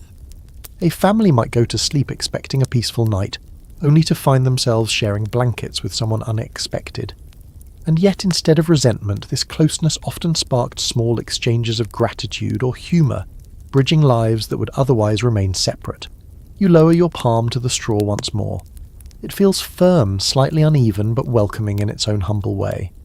You imagine lying here beside a stranger, the night stretching long and cold, and realizing that warmth can come from unexpected companionship. In a world where winter presses hard against the walls, people learn that comfort sometimes arrives in the form of shared space, shared breath, and shared survival. In this little room, where every corner holds a story, even a stranger becomes part of the nightly rhythm woven into the fragile warmth that keeps the darkness outside where it belongs. You rise from the pallet and let your gaze wander toward the shuttered window again. A faint silver glow seeps through the edges, and you sense that dawn is creeping closer. But in a medieval winter, dawn does not arrive with warmth or colour. It arrives with a quiet chill that settles over everything like a second skin. You take a slow step toward the door, and the cold brushes your face with a gentle but unmistakable sharpness. You pause. The room has grown noticeably cooler, even though the family sleeps only a few feet away.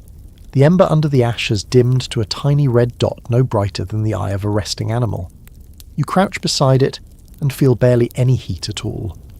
This is the moment when many households woke each morning, breath-fogging fingers, stiff skin, tingling as if the cold itself were pulling them gently from sleep. You lean closer and notice frost gathering along the edge of the hearth. The thin crystals sparkle faintly delicate patterns formed in the hours when darkness held the world most firmly. You blow softly on one, watching it melt into a tiny bead of water. The sensation reminds you of something noted in old winter records. Many villagers woke with frost on their blankets, especially on the side closest to the wall. Their breath froze lightly during the night and clung to the surface like a silver dusting. You rise slowly and step toward the window. When you place your palm near the shutter, the cold strikes with immediate intensity, as if a fist of icy air waits on the other side. You pull your hand back and exhale softly. The air inside is still biting, but the space nearest the window feels like a doorway to another world entirely. A curious household tale surfaces as you stand there. Some families believed that frost creeping into the house during the early hours was a sign that winter giants walked outside. Their footprints, they said, pressed the cold deeper into the earth. Whether anyone took the idea seriously or simply enjoyed telling it to children, the image rises easily as you look at the shimmering frost. You glance back toward the sleeping family. Their breaths lift the blankets gently, a steady wave rising and falling. As the room cools, their bodies curl tighter. The mother shifts slightly, pulling the covers higher to shield the children from the creeping cold. You can almost hear the rustling of wool and straw adjusting under their weight. A question often discussed by researchers nudges your thoughts. How did families tolerate such freezing mornings without falling ill constantly? Some scholars suggest that daily exposure hardened them against sudden chills. Others argue that sickness was far more common than records indicate, hidden behind sparse documentation. The truth likely lies somewhere in between. Standing here now, feeling the cold reach into your sleeves, you understand how resilient people had to be simply to face the morning. You step closer to the door. A thread of cold air slips beneath it, flowing silently across the floor like a thin stream. You crouch and watch as a few strands of straw tremble. The movement almost feels alive, a reminder that winter never sleeps. You trace your fingers along the floor and feel how the cold clings to low places, first gathering there before rising toward the bedding. You straighten and inhale deeply. The air tastes crisp, almost metallic, the way winter mornings always taste before any cooking fire brightens the world. You imagine waking in this chill, pulling yourself from the blankets while your joints creak like the beams overhead. You picture stepping into the same cold that filled the room during the night, only now it feels sharper, because you're no longer wrapped in shared warmth. Your attention drifts to the ceiling beams. A faint haze of frost clings where the wood meets the roof. It looks like a thin string of stars scattered in the dim light. You reach up and touch one beam. The wood feels cold enough to numb your fingertips almost instantly. You pull your hand back and flex your fingers, warming them slightly with your breath. Beneath you, the animals stir more frequently now. A soft grunt rises from the lower level, followed by the shuffling of hooves against hay. The warmth from below feels weaker, as if the animals are still half asleep and have not yet begun their morning movements that warm the boards. Their slow stirring adds a quiet rhythm to the room, a sign that dawn approaches even before the light fully reveals itself. You walk to the sleeping platform again, watching how the blankets rise slowly with every breath. You lean down and lift a small corner of cloth. The space beneath feels warmer than the rest of the room, a tiny sanctuary tucked into the cold. But the chill still nibbles at the edges, creeping inward inch by inch as the hours pass.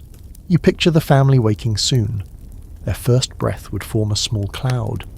Their first words would fall into cold air. They would shake frost from their blankets, rub their hands together, and move instinctively toward the hearth to coax the ember back to life. Everything begins from that ember. Without it, the day would start much harder. You return to the hearth and stir the ash slightly. A faint glow brightens under your touch. You blow gently until the colour deepens. The ember pulses once, then relaxes again.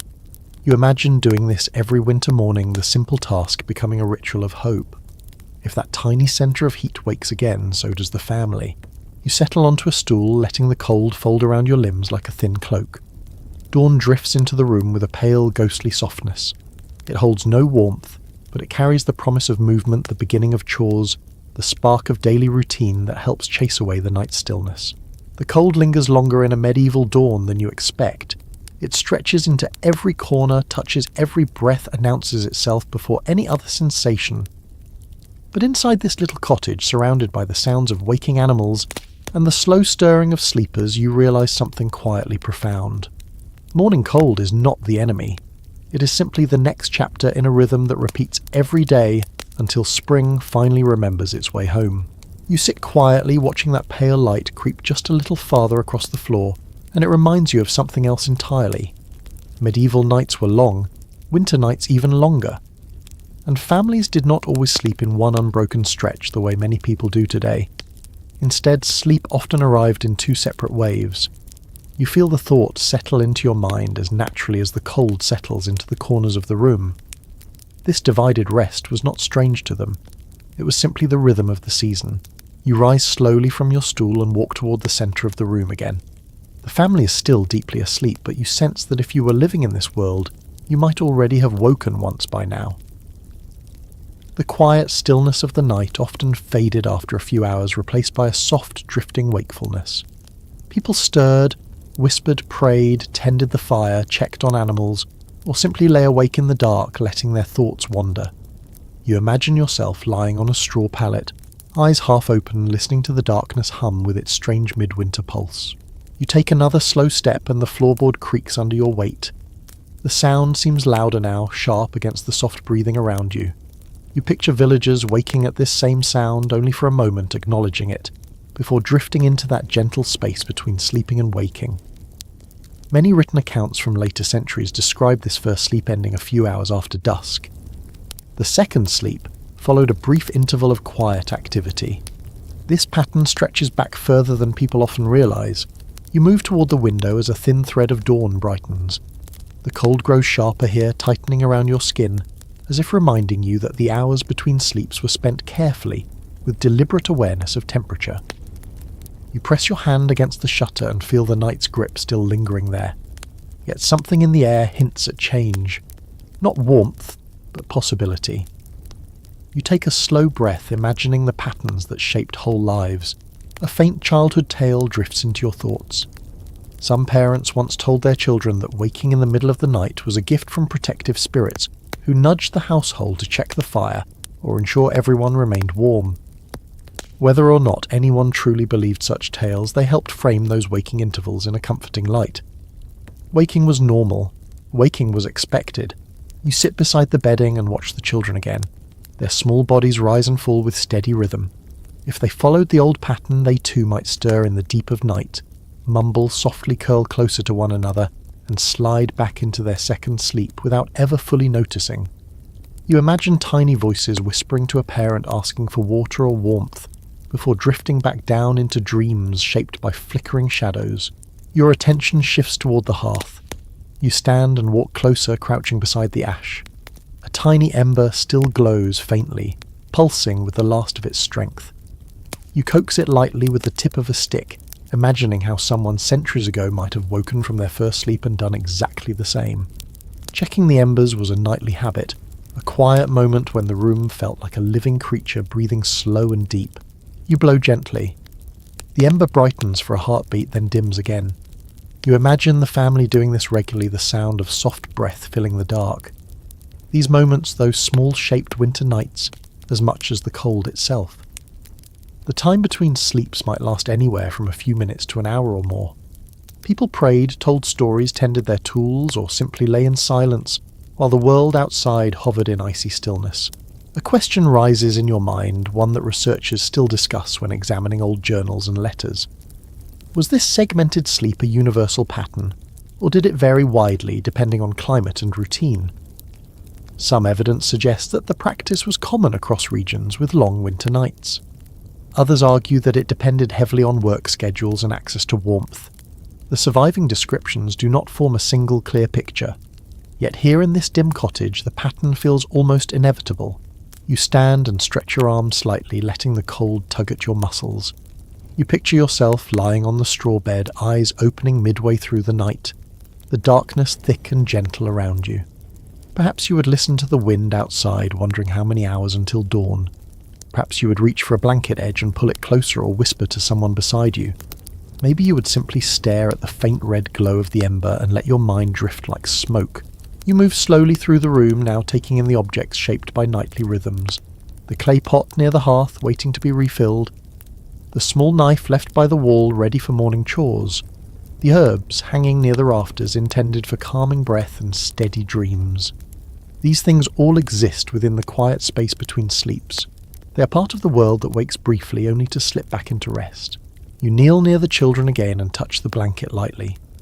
Their warmth rises through the cloth, a quiet reminder that even during segmented sleep the room's centre remains anchored by shared heat. They do not know consciously the rhythm their bodies follow. Yet the winter itself teaches the pattern long before anyone speaks of it. Darkness lasts so long that the mind naturally cycles in its own pace. You tilt your head and listen. A faint rustle comes from the animals below. Their movements grow more frequent as dawn approaches. You imagine families using the first waking period to check the animals, making sure no creature had tangled itself in a rope or straw. The sound of hooves shifting in the dark became a kind of signal. It told villagers that the night still had hours left, but also that the world remained steady. Another soft noise reaches you. A sleeper exhales with a low murmur rolling slightly on the palate. This movement tugs at your attention, reminding you that the second sleep is often deeper, heavier, more anchored. Once the small tasks or quiet reflections between sleeps ended, people returned to rest with a renewed sense of calm. You walk to the far side of the room and glance upward at the rafters. The frost tracing along the beams glows faintly as the sky outside brightens. You imagine lying here in the second sleep, unaware of how cold the world looks above you, wrapped in the warmth of shared blankets and steady breath. You step back toward the hearth and sit once more. The ember's glow dims again, offering a gentle reminder that the morning fire ritual is not far away now. You close your eyes for a moment and imagine drifting into that second, deeper sleep. You feel the world narrow into the sound of breathing, the softness of straw beneath you, and the lingering scent of herbs around the room. Segmented rest is not strange here. It is natural. It is shaped by the long nights, by the cold, by the rhythm of a life lived inside humble walls. You let this understanding settle into you like a slow exhale. First sleep, a waking pause, second sleep. This is how winter whispers people toward rest. And as you sit quietly in the dimming night, you realize that the cold does not control this rhythm. The people do. Their habits, their breath, their shared warmth shape the night as surely as the frost outside shapes the earth. In this little cottage, night is not one long stretch. It is two gentle waves of rest carrying the family from dusk to dawn through darkness and cold, with a timeless rhythm older than memory. You remain seated by the hearth for a moment, letting the embers' faint glow pulse like a sleepy heartbeat, and then you sense the next part of the night beginning to unfold. If you had been born into this world, the interval between first and second sleep would not be idle time. It would be a quiet window when thought-stirred tasks resurfaced, and small responsibilities tugged gently at your attention. You rise slowly, feeling the floor's coldness settle into your feet, and you begin to understand why this midwinter pause became its own little world inside the long night. You step toward the hearth and stir the ash again. The ember answers with a feeble flicker, barely enough to light the edge of your hand. Families often used this interval to ensure that the hearth survived until morning.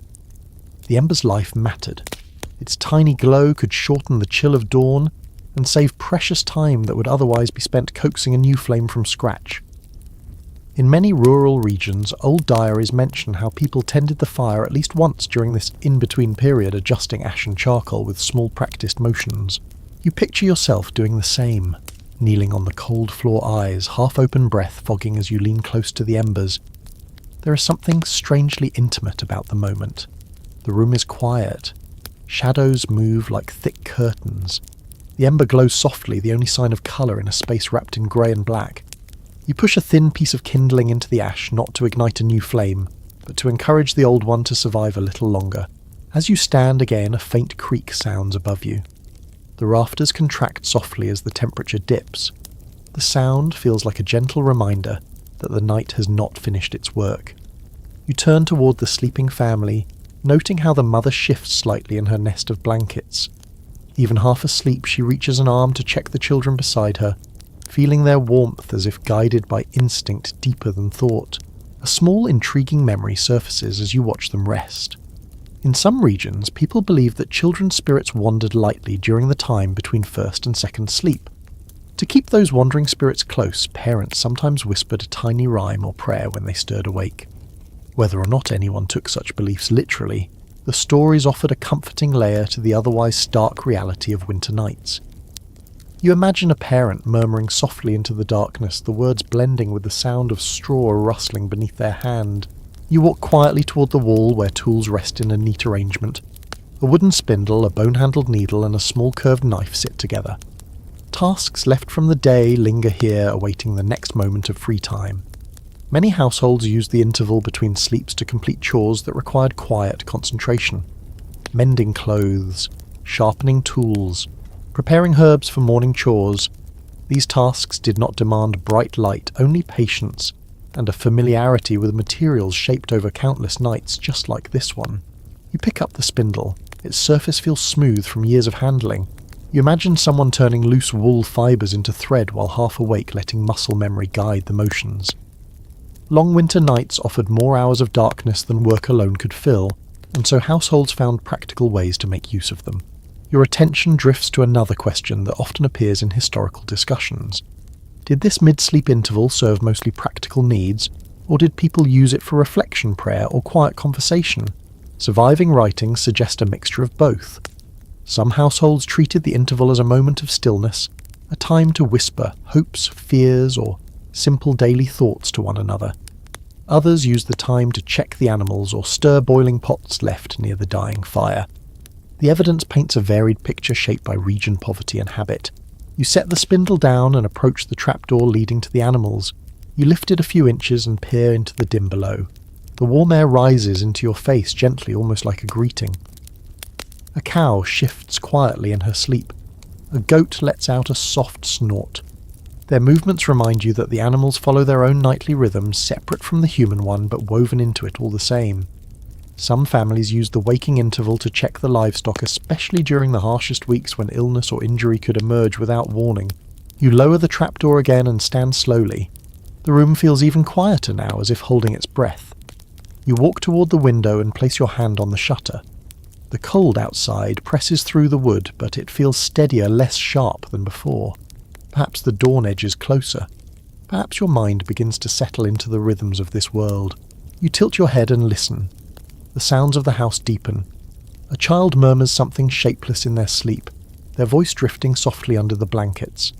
The father snores gently. A faint rustle comes from a pile of straw near the wall, as a mouse scurries through it, searching for a forgotten crumb. None of these sounds disturb the quiet. Instead, they shape it. You turn toward the hearth again. On a small wooden tray lies a bundle of dried plants. You pick it up and inhale its aroma. The scent is soft and calming, the kind of fragrance that lingers in clothing and bedding. Some households used herbs during the interval between sleeps to relieve tightness in the chest or soothe aching joints. A warm drink might be prepared if the ember allowed it, though more often the herbs were tucked beneath blankets to warm slowly with body heat. You set the bundle down and wrap your cloak around yourself. The cold touches your face gently, like a reminder not to drift too deeply into comfort. You sit on the edge of the bed and feel the straw beneath you shift with a soft crunch. If you were truly part of this home, your thoughts might wander now.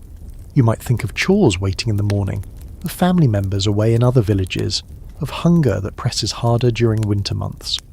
Or perhaps you would simply rest your elbows on your knees, letting your breath whisper in the darkness while your mind drifts someplace soft and wordless. You lean back and rest your hand lightly on the blanket nearest you. The warmth underneath feels steady and comforting. Soon enough, the family will drift into their second sleep, wrapped in shared heat once more. You feel the rhythm tugging at you too, as if the room itself invites you to follow its pattern. You take one more slow walk across the floor, letting your fingers brush the wall, the edge of the door, the rough wood of the stool. These objects feel different now. They are part of a world that breathes gently in the dark. You settle beside the hearth once more, resting your hands near the ember.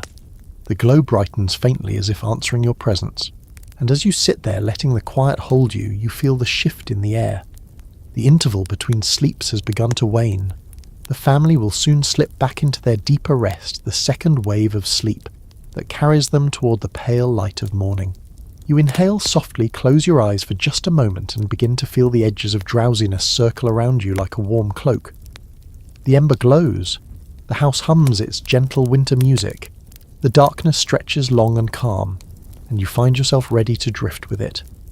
You sit with your hands cupped near the fading ember, letting its whisper of warmth settle into your palms, and soon another layer of the winter night begins to reveal itself. As the family drifts back into their second sleep, and the room quiets to an almost dreamlike stillness, your thoughts drift towards something that shaped countless medieval nights' hunger. Not the sharp, frantic kind that comes with sudden deprivation, but the slow, persistent ache that settles into the body during long winters when food grows thin and meals shrink to whatever can be spared. You rise from your seat and step toward the small pot resting near the hearth.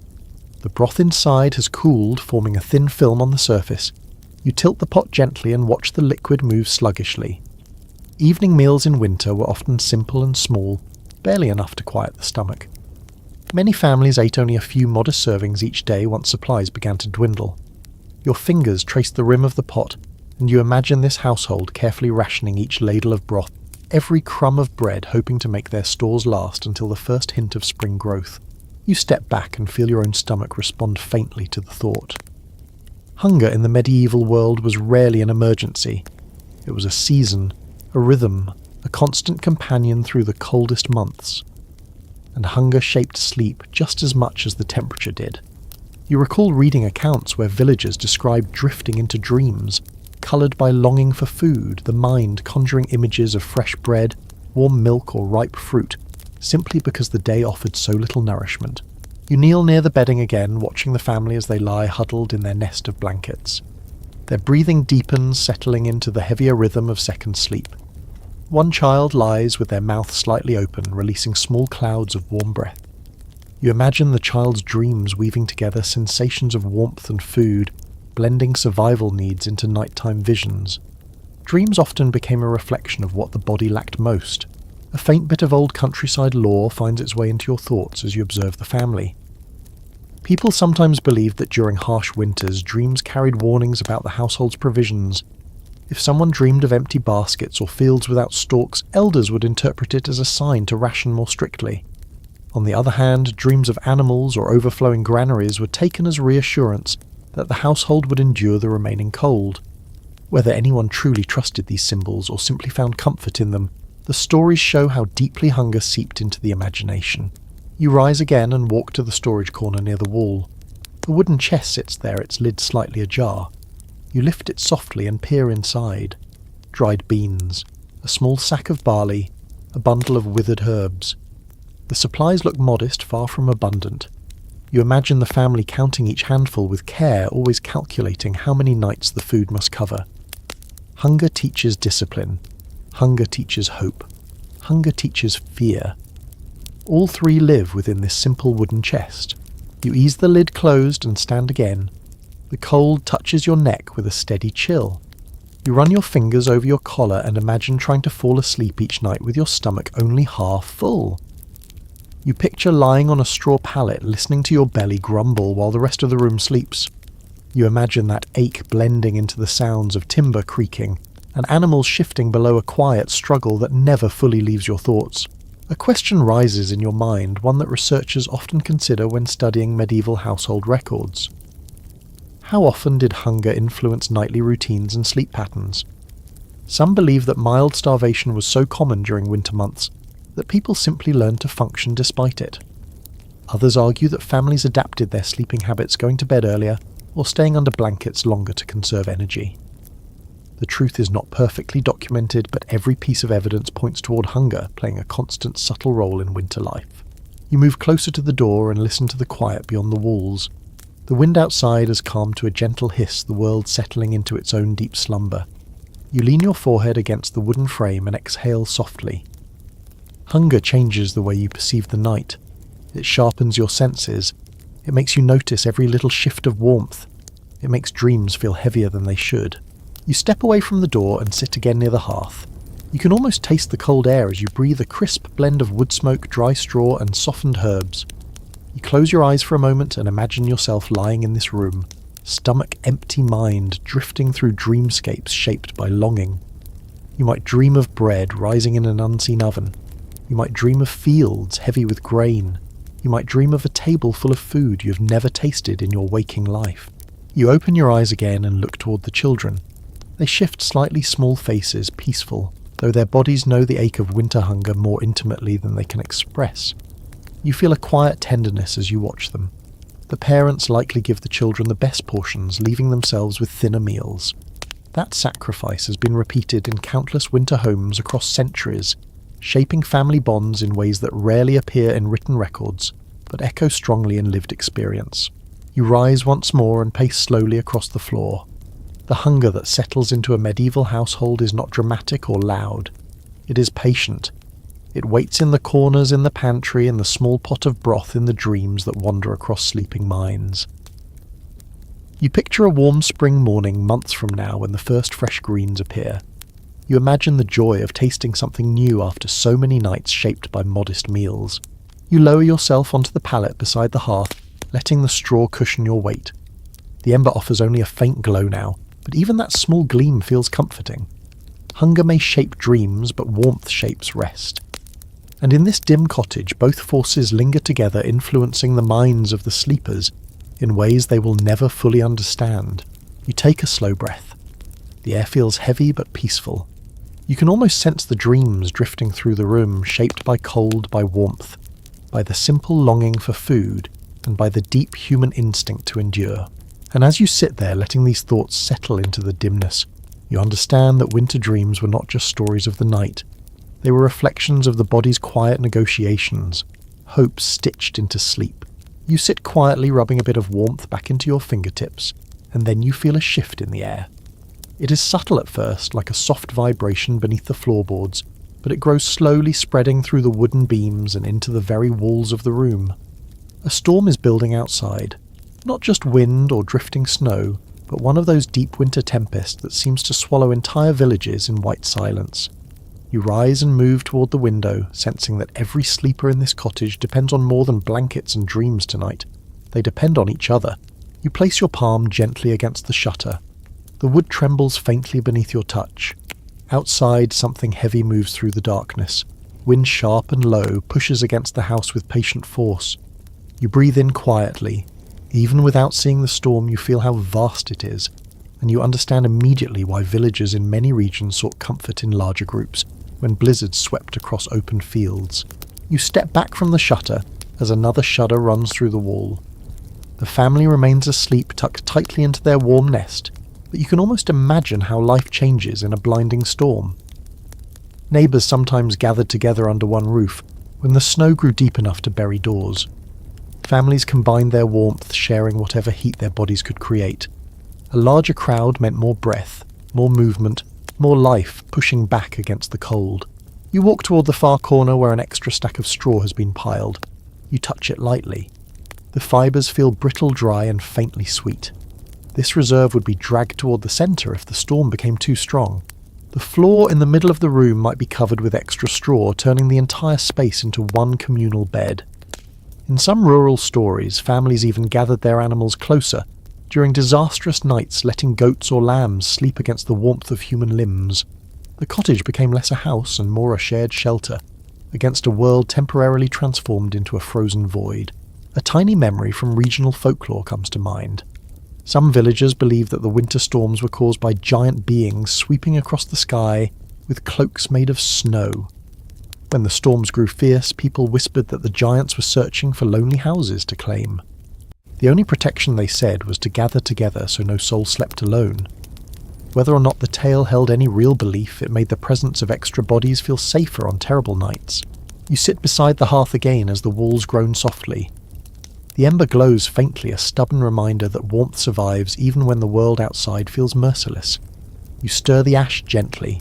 Sparks blink like tiny stars before fading. You imagine the family waking if the storm intensifies, stirring from second sleep to add blankets, rearrange bodies and press closer together until the cold no longer feels like a threat. You turn your gaze toward the rafters. Dust falls in a soft drift as the wind above pushes snow against the roof. The thatch muffles the sound, turning it into a steady hush, almost like distant waves breaking along a frozen shore. You tilt your head and listen. The storm's voice is deep and muffled, a slow push and pull that seems to fill the space between breaths. For a moment you feel the cottage float within a cocoon of sound, suspended in a world made of swirling white. You wander toward the trapdoor and lift it slightly. Warm air rises into your face. The animals below shift more often now, sensing the weather long before humans do. Their movements are tense rhythmic. You imagine villagers climbing down to check on them during the waking pause between sleep stroking a cow's flank or tightening a rope around a nervous goat. During storms, the animals' heat becomes even more precious, their bodies contributing the warmth that might tip the balance between a comfortable night and a dangerous one. You close the trapdoor softly and stand again. You feel the storm through the floorboards now. Not as cold, but as a vibration, a steady heartbeat of winter pressing against the home. You walk toward the centre of the room, drawn by the shared heat radiating upward from the bedding. Even as they sleep, the family's warmth spreads outward like a gentle tide. A question settles into your mind, one that historians discuss when studying communal sleeping traditions. Did harsh storms significantly increase the number of people sharing a single sleeping space, or did households simply make do with the arrangement they already had? Evidence suggests both happened frequently. In some regions, neighbours crossed snow-choked paths to shelter together for a night. In others, families remained home but reorganised their bedding, clustering so close that no single body lost heat to the air. You place your hand on the pallet and feel the warmth gather beneath your palm. You imagine how it would feel if 5, 6, or even 10 people shared this space during a storm. The straw would flatten, The blankets would grow heavy with breath. The air would taste like wool smoke and shared heat. Uncomfortable perhaps, but life-saving. Outside, the storm intensifies. A low rumble slides across the sky. Snow strikes the roof with a soft pattering that grows louder and steadier. You close your eyes briefly and let the sound wash over you. It is not frightening. It is powerful. It reminds you how small a single cottage truly is in the face of winter's sweeping force. You lean against the wall, feeling the chill push back through the wood. The contrast between the cold outside and the warmth inside creates a layered sensation, as though you stand at the edge of two worlds. And you realise something simple but profound in this era. Survival depends on togetherness. Warmth grows when bodies gather. Fear shrinks when voices murmur in the dark. Storms become smaller when shared. You move toward the bedding again, watching the family breathe in unison. The storm presses harder against the house, but inside the warmth holds firm. The blankets glow with softness. Straw rustles gently. A child sighs in sleep. The air carries a faint scent of herbs and wool. You kneel and rest your hand lightly on the blankets. The warmth beneath your palm feels stronger now, as if the approaching storm draws the family closer even in sleep. You imagine neighbours arriving soon, knocking softly, seeking shelter. You imagine the bedding expanding, the bodies pressing tighter, the room filling with whispers and tired smiles as everyone settles for the long cold night. And as you remain there listening to the storms swirl outside, you understand a truth that shaped countless winters. When the world turned white and soundless, people survived by becoming each other's warmth. In this little cottage, the storm may be vast, but inside the heat of human closeness burns softly, steadily, refusing to yield. You stay crouched near the bedding for a moment longer, letting the storm's deep hum settle into your bones, and then you notice something faint drifting through the air. A soft, earthy aroma, gentle and calming. It pulls your attention toward a small wooden shelf tucked beside the hearth. You rise and walk toward it, drawn by the quiet promise hidden in those little bundles of dried leaves and roots. In a world without steady warmth or full bellies, these simple plants often shaped the way people eased themselves into sleep. You lift one bundle carefully.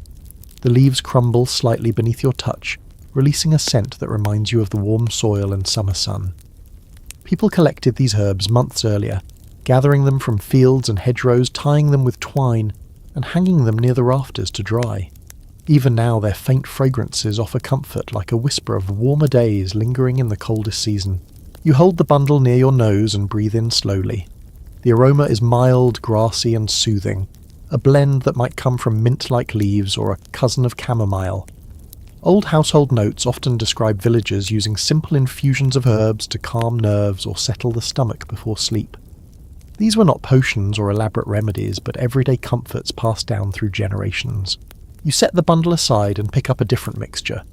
This one smells sharper, like dried stems with a hint of resin. People sometimes burned such herbs in tiny amounts, letting the smoke drift through the room in hopes that it chased away lingering dampness or eased tightness in the chest after hours of breathing cold air.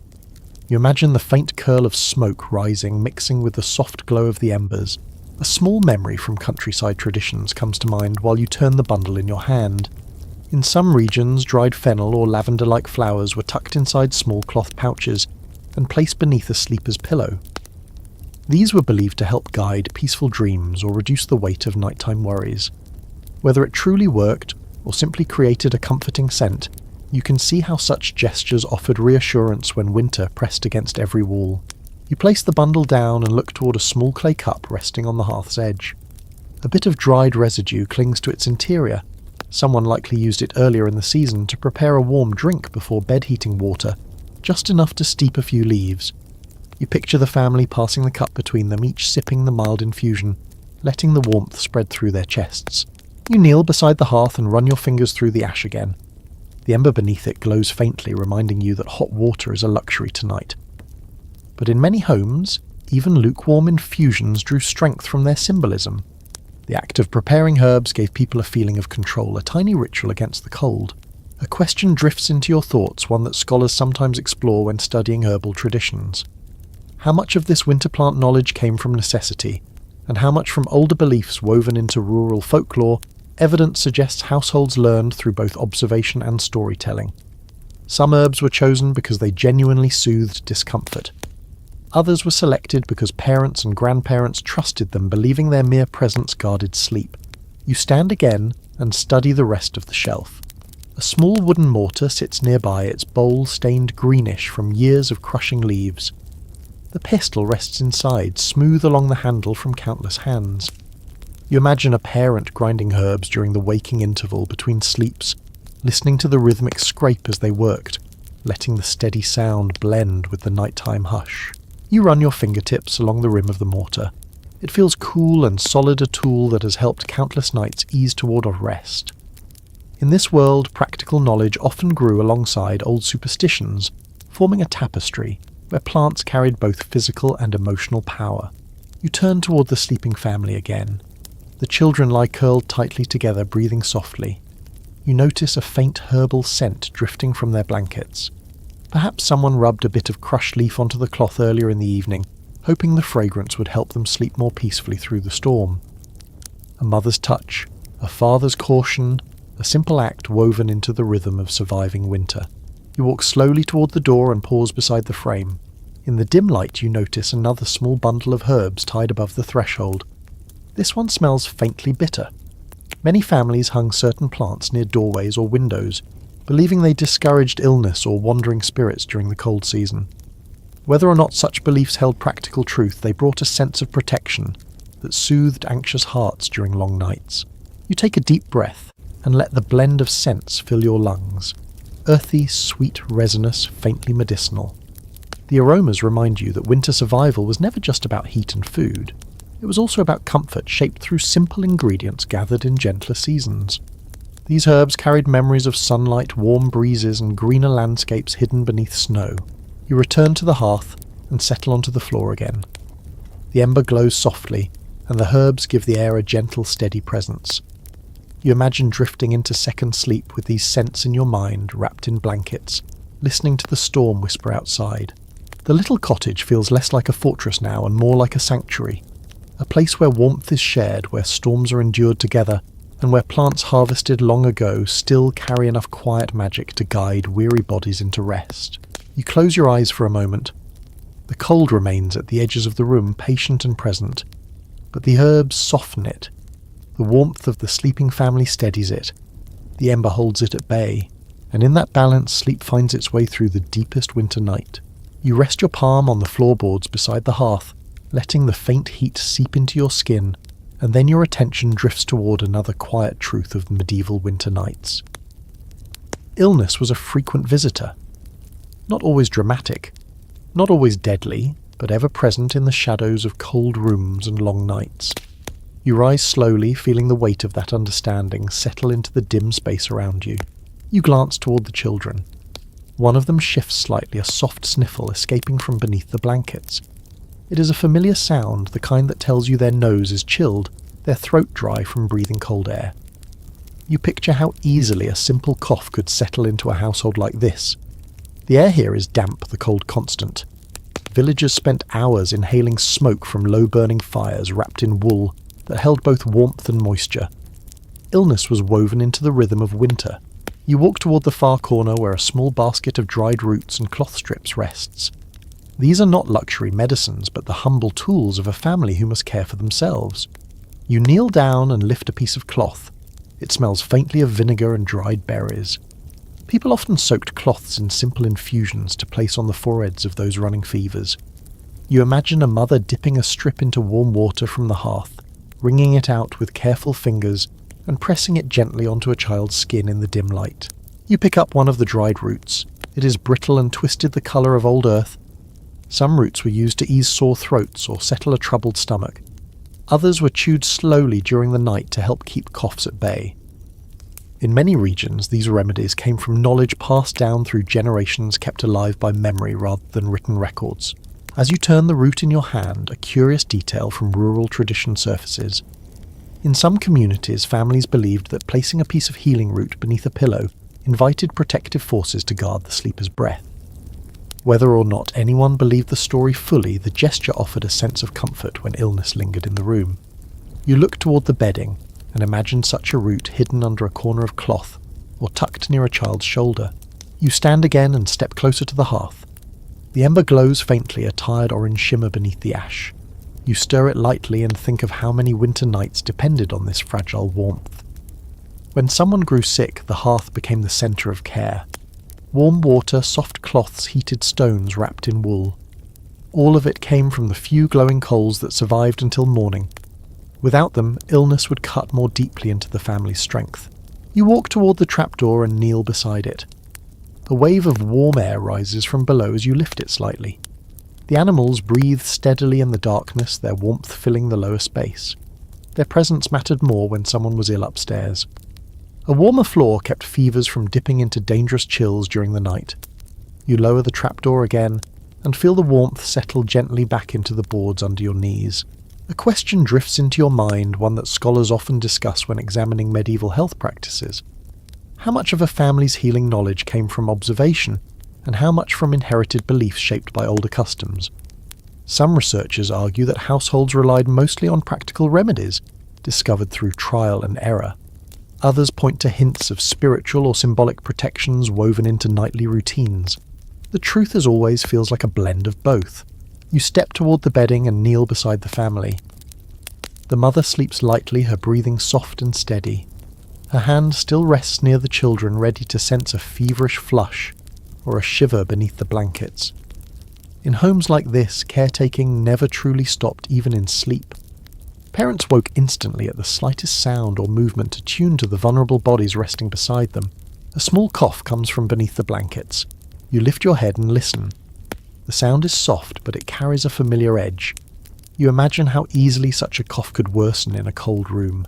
You picture the mother waking, reaching for a cloth, or a warm stone, whispering soothing words as she settled the child again. Nights like this carried more tension than the quiet surface revealed. You rise slowly and walk toward the door. The draft slipping beneath it feels sharper now, sliding across the floor like a cold hand. You place your foot against the seam and imagine someone sealing it with cloth or straw to keep the chill from reaching a sick sleeper. The effort feels small, but in this world, small efforts often held great weight. Your gaze drifts to a clay cup near the hearth. Dried residue inside hints at herbs once steeped in it. Families often prepared mild infusions for the ill-hoping. The warmth would soothe their chests or ease tight breathing. You imagine sipping such a drink in the quiet hours between first and second sleep, holding the clay close to your face as steam touched your cheeks. You return to the hearth and sit cross-legged. The ember pulses faintly. Around you, the room settles into the second half of the night. The storm outside softens to a distant sigh. The animals below shift quietly. The air inside holds a mixture of herbal scent, wool fragrance, and the faint sharpness of cooling ash. You close your eyes for a moment and imagine being sick in this world. No doctor nearby, no warm bath, no steady source of heat. Just the simple care of family, the warmth of shared blankets, the slow healing guided by roots, herbs, and patience. You feel a sense of humility wash over you. You open your eyes again, the children breathe evenly. The mother's posture remains protective. The house hums with a fragile calm. Illness may enter often here, but so does care. So does tenderness. So does the quiet determination to endure each night. And as you listen to the steady rhythm of breaths and the faint hum of the storm's retreat, you understand that winter sickness shaped more than bodies. It shaped communities, rituals, sleep, and the tender ways families learned to watch over one another in the coldest, quietest hours of the night. You let the quiet of the room settle around you again, then shift your gaze toward the door. The storm has softened, but another thought creeps into your mind, one shaped by the countless footsteps that once crossed frozen landscapes long after sunset. Not everyone in the medieval world slept through the night inside a warm cottage. Many travelled, many wandered. Many found themselves far from home with only darkness, cold air and hope for company. You rise slowly, imagining what it feels like to face the winter road when the world falls silent. You move closer to the door and rest your hand flat against the wood. It feels cold, but somehow inviting, as though it carries memories of hands that once knocked here, searching for shelter. Travel during winter was always difficult. Roads were muddy, icy, or buried beneath unpredictable drifts. But people still made their way between villages for trade, for work, for religious duties, or simply because survival demanded movement. In many places, travel remained a constant part of daily life, even when the cold pressed hardest. You ease the door open just enough to peer outside. Snow lies thick and unbroken across the ground. The night sky glows faintly with the reflected white, but the cold beyond this threshold feels sharper, almost metallic. You inhale quietly, letting the air sting your throat. You imagine walking through this landscape with only a cloak, thin boots, and a small bundle of belongings. The crunch of each step would echo through an otherwise empty world. You picture a traveller trudging along these roads, someone whose breath filled the air with pale clouds, whose shoulders shook from the cold, whose fingers curled tightly around the straps of a satchel. They might have started their journey before dawn or after dusk, hoping to reach the next village before the cold deepened. Some travellers carried small pouches of herbs or dried berries to chew for warmth. Others relied on wool wraps and layers of rough fabric to shield themselves from the fierce night wind. You step fully outside for a moment, letting the cold latch onto your skin. A soft wind stirs the snow beside your boots, shifting it into tiny spirals. You picture someone walking alone in this thin, ghostly light. Each gust of wind bites at their cheeks. Their feet grow numb with every mile. Their mind begins to drift between wakefulness and exhaustion. In these moments, shelter meant everything. You turn back toward the cottage and imagine the warmth inside becoming a beacon for any wanderer. But not all travellers were fortunate enough to find an open door. Many slept wherever they could. You picture a lone figure pushing through deep snow, looking for anything that might block the wind. A barn, a shed, a rocky outcropping shaped like a shallow cave. Even a haystack could become a crude shelter if someone burrowed deeply enough. A faint memory from rural tradition floats into your thoughts. Some farmhands used to sleep inside empty grain sacks, when outdoors in winter, crawling into them like makeshift cocoons. It was awkward, but it held warmth surprisingly well.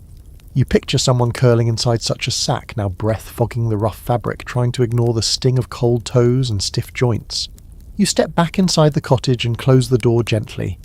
The warmth, though faint, feels like a soft embrace after the harsh air outside. You walk toward the trapdoor and listen to the animals below. Their breathing remains steady. You imagine a weary traveller finding shelter in a barn instead. Sleeping beside animals was far from unusual. Horses, cows, and goats gave off warmth that could keep a wanderer alive through the night. The scent of hay, strong and earthy, might mix with the warmth and soothe aching limbs. You crouch beside the straw bedding again and imagine lying in a barn wrapped in a cloak, stiff with frost, listening to animals shift and breathe.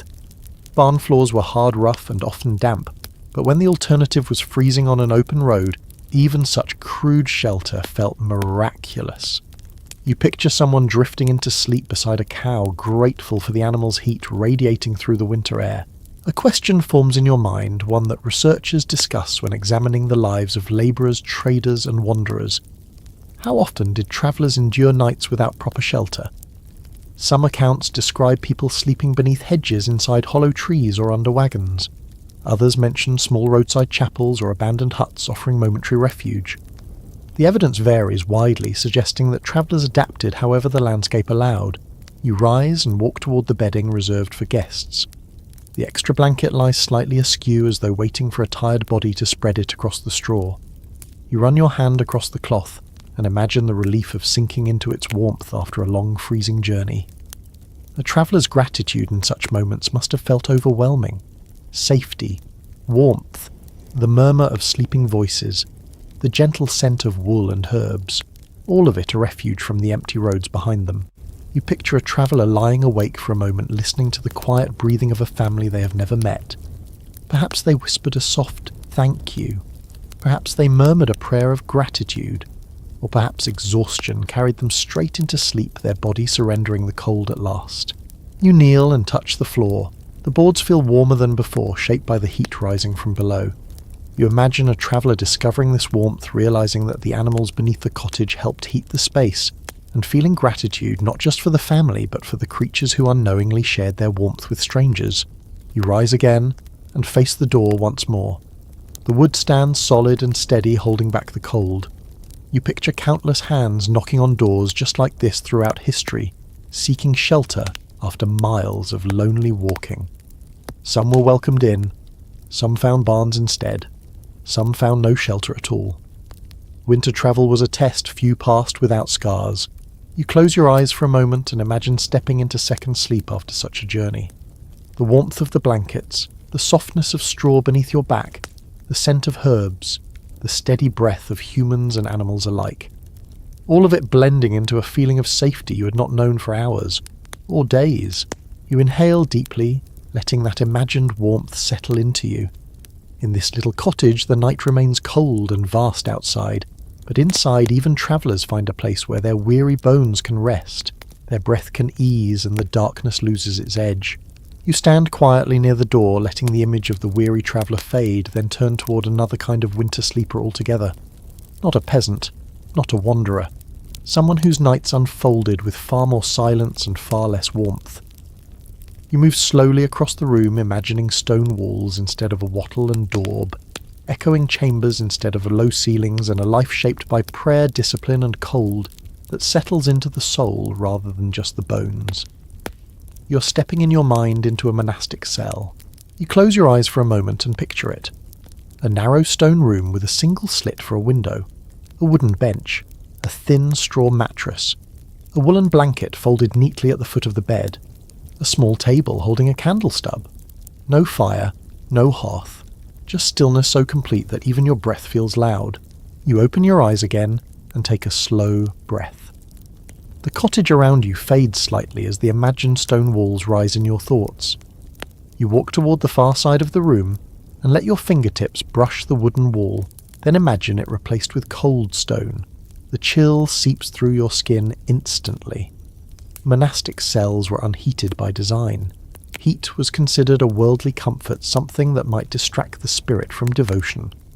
Many religious communities believed that enduring cold strengthened discipline, sharpened prayer, and reminded the body of its place beneath the heavens. You picture a monk sitting cross-legged on a straw pallet wrapped in a woolen habit, hands tucked inside long sleeves for warmth. The fabric would feel rough, thick and heavy from years of use. The scent of old wool, faint incense and cold air would cling to everything. You imagine the monk's breath forming small clouds in the dim light as he murmurs quiet prayers before lying down for the night. A small recollection drifts into your thoughts as you pace softly. In some monasteries, sleepers rested on hard wooden boards instead of mattresses, believing that physical discomfort kept the mind humble. Other communities allowed straw pallets, but nothing softer. Blankets were scarce, often shared or rotated among the monks. You picture someone pulling a thin blanket over themselves, exhaling sharply when the fabric fails to hold back the icy air. You walk slowly toward the imagined window and mimic touching the cold stone sill. Dawnlight would creep into a monastic cell just as faintly as it does this cottage, but the cold there would settle, heavier, thicker, sinking into the joints like a quiet weight. You imagine waking before sunrise to the sound of a small bell ringing through the silent cloister. Even on the coldest mornings, monks rose for prayer, washing their faces with icy water, and stepping into long hallways dimly lit by flickering candles. A question wanders into your mind, one that researchers sometimes discuss when studying monastic rules and diaries. Did monks truly embrace this cold willingly, or did they simply accept it because the discipline left them no choice? Some writings describe the chill as a test of devotion, while others hint at moments of private struggle where monks confessed to dreading winter nights. Evidence varies, suggesting that faith and discomfort lived side by side in ways both inspiring and deeply human. You kneel beside the cottage hearth, though in your mind the flames vanish and the stone floor beneath you grows colder. You imagine the monk's nightly routine, a short prayer, a whispered plea for strength, a slow settling onto the pallet, aware that warmth would never fully arrive. You imagine lying on your side, drawing your knees close, pulling the blanket tight, hoping your breath warms even a small pocket of air around your face. Then you picture the quiet, true quiet. The kind that presses into your ears until you hear your own heartbeat echo faintly in your skull. In monasteries, silence was not just a nighttime condition. It was a rule, a discipline, a pathway to contemplation. Nights passed without whispers, without rustling from children or movement from animals. Only the occasional groan of old beams or distant footsteps in the cloister broke the stillness. You walk toward the trapdoor of the cottage and pause. The animals below exhale warm air into the space above, but in a monastic cell there would be no such comfort. No cows shifting in their sleep, no goats snorting softly, only stone that held the cold with stubborn devotion. You imagine how different the night feels without the warmth of other bodies, human or animal. Sleep becomes thinner, lighter, drifting in short intervals rather than deep lingering rest. You turn back toward the bedding in the cottage. Its warmth draws you like a gentle fire. You kneel beside it and imagine the contrast. A monk would sleep alone, wrapped in solitude as firmly as in the rough wool of his habit. Even in communities where monks shared dormitories, the silence between beds felt immense. You picture rows of straw pallets beneath a stone vault, each man lying in his own pocket of cold air, the quiet so deep it could almost be mistaken for still water. A small detail from cloister life surfaces as you lower your hand to the blankets. In some houses, monks shared warmth only on the coldest nights, drawing their pallets closer together despite strict rules. Letters from certain abbeys describe these nights with tender honesty, whispers exchanged in the dark shared prayers for endurance, the rare comfort of being near another human body. It was not common, but it was real. You rise slowly and step back into the centre of the cottage. The air here feels warmer, almost generous compared to the imagined monastic cell. You sense a quiet gratitude building inside you. Even this humble home with its draughts and dim embers feels luxurious compared to the stone rooms where monks surrendered warmth to seek spiritual clarity. You close your eyes and imagine lying down on the cold stone floor wrapped in a thin blanket, breath fogging the air above your face, waiting for sleep to come slowly. Perhaps your stomach grumbles softly. Perhaps your fingers ache. But your mind focuses on prayer, on discipline, on the rhythm of the cloister. You imagine drifting into a fragile sleep, waking before dawn to another day of devotion and cold. You open your eyes again. The cottage greets you with soft, crackling ash, deeper warmth, and the gentle breathing of a family. The contrast between these worlds deepens your understanding. In this little room, sleep is shaped by survival. In a monastery, it is shaped by purpose. And as you stand quietly, feeling the warmth of the cottage wrap around you again, you understand something simple and profound. No matter the walls that surround them, people find ways to rest through winter, through devotion, through closeness, through endurance. Each world has its own form of warmth, its own way of welcoming sleep. You stand in the soft dimness of the cottage and let your thoughts shift once more, drifting away from the chilled stone of monastic cells toward another kind of winter night entirely. A life with more blankets, more fabric, more space. A world where roofs are higher walls, thicker, and meals slightly heavier. Yet even there, cold finds its way in. You step slowly across the room, imagining doors opening into manor halls lit by tallow candles, long corridors lined with tapestries and beds far larger than anything peasants could dream of. You're stepping into an aristocrat's winter chamber. You breathe in and picture it. A large wooden room smelling faintly of beeswax and dried lavender. Thick curtains hang over narrow windows, their heavy folds meant to trap heat. Carpets cover much of the stone floor, muffling footsteps and blocking the worst of the chill. A canopied bed sits against the far wall, layered in furs, woolen blankets and embroidered quilts. It looks luxurious at first glance, almost decadent compared to the straw pallets of this cottage. But as you take a slow breath, you remember that even manor houses struggle to keep warm, especially when icy winds push through cracks in old stone. You imagine stepping closer to that grand bed, hearing your boots soften against thick woven rugs. You pull back the curtain of the bed canopy and run your hand across the fur. It feels soft, warm, animal-scented. Perhaps fox, perhaps sheep, perhaps something rarer. Aristocrats had access to materials peasants never touched. Furs, imported blankets, dyed fabrics enriched with fine threads. But even with all this cold still found the seams of winter nights. You picture the noble sleeper curling beneath all those layers, breath fogging faintly in the chill. A detail from household records rises in your thoughts. Many aristocratic homes placed warming pans under the sheets before bed, filling them with glowing coals carried carefully from the hearth. Servants slid the pans along the bedding to heat the space just enough for comfort. Yet even then the warmth vanished quickly, swallowed by the vastness of the room. You imagine a servant stepping quietly from the chamber after warming the blankets, leaving the noble occupant to settle into a pocket of temporary heat. You picture yourself lying there, surrounded by richness but still shivering just a little as the cold settles into the corners. Nobility could afford thicker walls and more fuel, but winter respected neither wealth nor status. The great rooms remained draughty, the corridors icy, and the high ceilings allowed warmth to drift upward too quickly. You imagine candles fluttering in the cold air, their flames bending in a silent reminder that comfort can slip away even in grand surroundings. You pace softly as you consider another element of aristocratic nights. Servants often slept nearby, sometimes in adjoining chambers, or on temporary bedding placed at the foot of their lord's bed. They were responsible for adding wood to the fire, bringing extra blankets, or responding to late-night needs. Their presence meant that noble sleepers rarely woke completely alone. You picture a servant dozing lightly on a pallet wrapped in modest wool, ready to rise at the faintest call. A thought nudges your mind, one that researchers sometimes explore when comparing domestic life across classes. Did aristocrats truly sleep more comfortably than peasants, or did their vast rooms make warmth even harder to retain? Some argue that noble families suffered more from drafts because their homes were too large to heat effectively. Others suggest that access to finer materials and extra layers made a meaningful difference. Both views hold truth, and the contrast between grandeur and discomfort remains striking. You pause near the imagined window. Heavy curtains block the cold, but you can almost feel the icy presence behind the fabric. You slip your hand along the edge of a curtain and picture frost thickening on the glass. In some manners, servants stuffed wool or straw into window gaps to keep the wind from creeping in. The work was constant.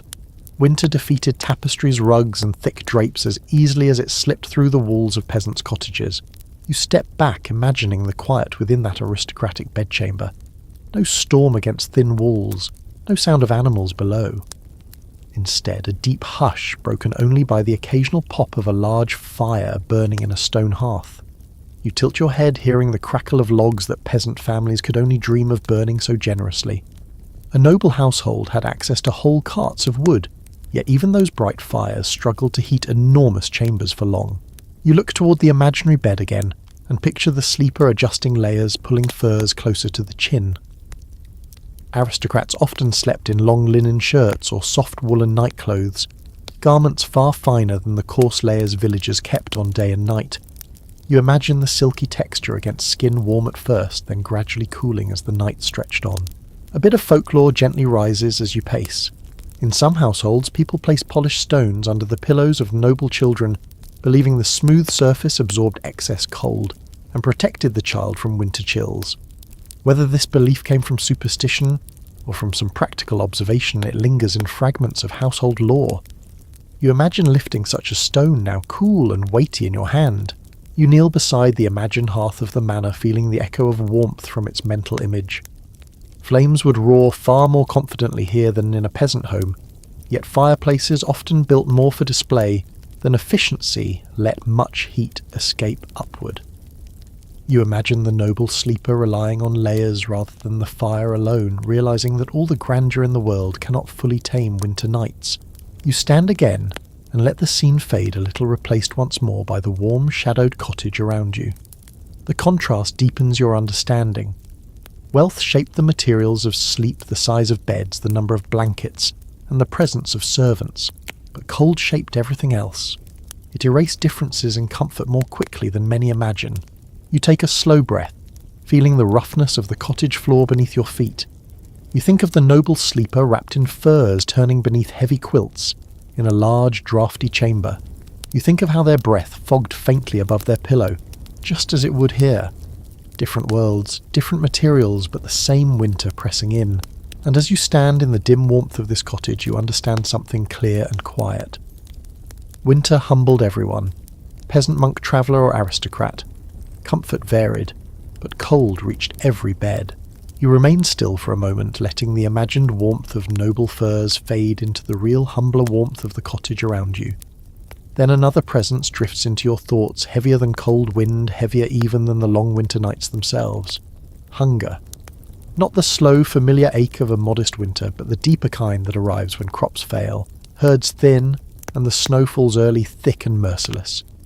You turn your head and look at the family sleeping on their straw pallet. Their breathing is soft, steady, peaceful. But you know there were winters when sleep did not come so gently. You walk toward the wooden chest near the wall. You lift the lid slowly, imagining the hollow feeling in a family's stomach when the chest sits nearly empty. In lean years, that emptiness becomes a permanent inhabitant of the house. Whole villages carried the same quiet dread when harvest yields fell short. You look inside. A few dried beans, a handful of barley. These simple foods suddenly feel like treasure. You let the lid fall closed with a soft thud, feeling the weight of what it meant when supplies dwindled long before spring. You step toward the hearth and crouch beside the ember again. It gives off a tiny glow, but no true warmth. During famine winters, families often let the fire die sooner each night to conserve fuel, choosing darkness over hunger. You sift the ash lightly, watching small flecks dance in the dim light. You imagine someone sitting here months into a bad winter stomach tight, wondering if the ember will be enough to cook even the smallest meal in the morning. A faint piece of old village wisdom brushes your thoughts. People sometimes hung an extra wooden spoon on the wall when famine struck, leaving it untouched as a wish for better days. The unused spoons symbolised the meal they hoped to serve when times grew kinder. You glance at the wall, now half expecting to find such a spoon hanging there. Perhaps the family has one tucked away for harder seasons. You move toward the bedding again. The children sleep warmly tonight, but in desperate winters, families sometimes wrapped children so tightly in blankets that movement was difficult, hoping their smaller bodies would keep the heat they needed to survive hunger's weakening touch. Parents routinely gave their own portions to their children, eating almost nothing for days. You sit beside the pallet and imagine lying here with an empty stomach that growls until the sound blends with the creaks of the house. A quiet question rises in your mind, one that researchers consider often when studying periods of scarcity. How did famine alter nightly routines? Some suggest families went to bed earlier to escape the ache of hunger through sleep. Others propose that hunger kept people awake longer, minds drifting through anxious thoughts. The truth likely depended on the household. You look at the ember again and imagine the room filled not with warm breath, but with soft whimpers of discomfort. You rise and walk toward the door. You press your fingers lightly against the cold wood, picturing a winter so harsh that villagers open their doors not to welcome strangers, but to trade the last scraps of food, bargaining with what little they had. You imagine snow piled high against the threshold, blocking the way out, isolating families who could no longer reach neighbouring farms for help. You turn and walk toward the corner near the storage chest. In some regions, families placed a small bowl of water there during famine winters, watching how thick the ice formed overnight. A harder freeze meant greater fear. If the cold persisted too long, stored food spoiled, water froze solid, and livestock weakened. You kneel and rest your fingers on the floor, imagining that chill spreading through the room. The animals below stir softly. Their warmth reaches you faintly through the boards, but your mind drifts toward darker imagery. In the worst winters, families sometimes had to choose between feeding animals or feeding themselves. You imagine the weight of such decisions. A cow represented milk, future calves, farming strength. A goat gave milk and warmth. Losing one meant losing hope for spring recovery. You rise slowly and walk to the centre of the room again. You picture the family sleeping in a circle, their bodies pressed closer than ever during famine. Not only for warmth, but for comfort. Hunger twists thoughts. It makes dreams vivid and strange.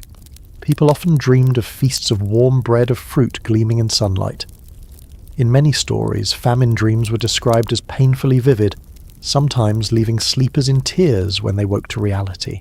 You kneel and rest your palm on the blankets. You imagine these blankets covering thin limbs, ribs showing beneath shirts worn too many nights in a row. In difficult years, clothing could become loose in just a few weeks. A belt that once fit snugly might need tightening day after day.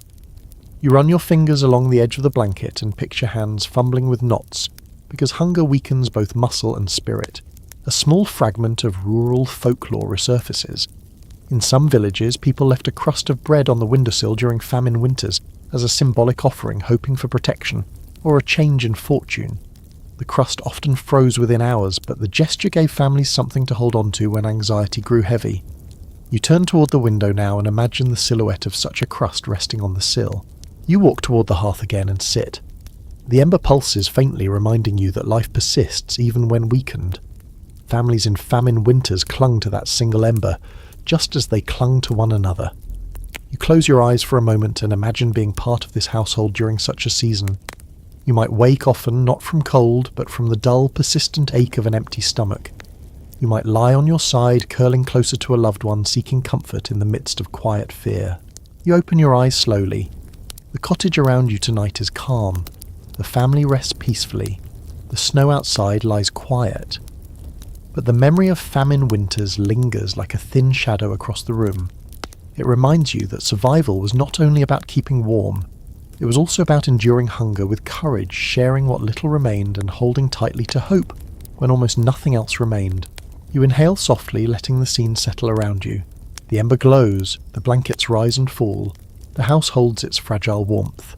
And you understand that even in the harshest winters, people found ways to sleep to dream and to face the coming day. Not through abundance, but through persistence grounded in love and shared strength. You stay seated near the hearth for a long moment, letting the quiet hum of the room soften your thoughts. The family sleeps, the ember glows faintly and the storm outside has begun to fade. And then a subtle shift touches the air. It is not warmth, not yet, but something softer. Something like a whisper of change. You rise slowly and step toward the shuttered window, feeling the stillness of the night tilt just slightly toward promise. In the hardest weeks of winter, even the smallest hint of seasonal change carries an almost sacred weight. You place your fingertips on the shutter. The wood feels cold, but not as biting as before. A faint tone in the wind catches your attention, less harsh, less sharp. You lean closer and listen. There is a different quality now, a gentler movement in the air. Villagers often sensed these shifts long before spring arrived. Their lives were tuned to nature's smallest gestures. A slightly softer breeze, a different note in the night silence, a snowdrift settling with a whisper instead of a crack. These signs carried hope. You step back and breathe slowly. The scent inside the cottage feels subtly altered too. The smoke from the ember no longer curls as heavily through the room. The cold, though still present, lacks its earlier bite. You imagine families on nights like this exchanging quiet glances, whispering to each other that the worst might soon be behind them. Not today, not tomorrow, but soon. A small memory rises from rural traditions. In some regions, people believed that the earth sighed during the final weeks of winter, releasing a soft breath that signaled spring's distant approach. When the sigh arrived, they said frost spirits began losing their strength. True or not, you can feel how such a belief might grow from moments like this, where the air changes so subtly that it feels like the world itself is shifting in its sleep. You move toward the bedding and kneel beside the children. Their breathing remains steady and warm, their bodies curled in peaceful shapes beneath the blankets. You imagine the mother sensing the air in the morning and lifting her head just slightly, noticing that her own breath fogs less intensely. These tiny details would have meant everything to families who lived winter day by day. A softer breeze could spark conversations about preparing tools for early planting or checking stored seeds. Hope does not need much space to grow. You stand again and walk toward the corner where bundles of dried herbs hang from the rafters. You touch one lightly, feeling the crisp leaves crumble faintly beneath your fingers. In certain regions, households burned small portions of leftover herbs on nights when the air shifted like this, believing the smoke honoured the end of winter's dominion. The scent rising from the smouldering bundle would fill the house with a reminder of warmer months, even if only for a moment. You step toward the door and crouch to feel the draft slipping beneath it. It still carries cold, but the edge feels duller. The movement has a gentler rhythm. You imagine a father waking early, pressing his hand to the same spot and whispering something hopeful to himself. After months of bracing against the cold, even a hint of softness can feel like a gift. A thought rises in your mind, one that scholars discuss when examining seasonal rituals across medieval communities. Did people consciously track these small shifts, or did instinct guide them more than deliberate observation? Some written fragments describe careful monitoring of frost, wind and sky. Others suggest families relied on intuition shaped through experience. The truth likely lies between the two. In a world without calendars or weather forecasts, nature itself became the clock. You return to the window and lift the shutter just enough to peek outside. The sky glows faintly with the earliest suggestion of dawn, a pale wash spreading behind distant clouds. You exhale slowly. The snow looks smoother its surface, faintly glistening rather than frozen solid. Even the sound of the wind seems calmer, slipping gently across the drifts instead of carving through them. You step outside for a brief moment, letting the cold wrap itself around you. But this cold feels different. It carries a softness beneath its bite, as if winter has lost a fraction of its strength. You notice a small shape near the edge of a roof beam. A bead of water clings to the thatch, trembling as if deciding whether to fall. In deep winter, everything freezes solid. A single droplet suggests change. You reach up and touch it lightly. The water smears across your fingertip, cold but undeniably liquid. You step back inside and close the door quietly. That tiny droplet reverberates in your thoughts. A sign, a whisper, a hint of the world thawing beneath layers of ice.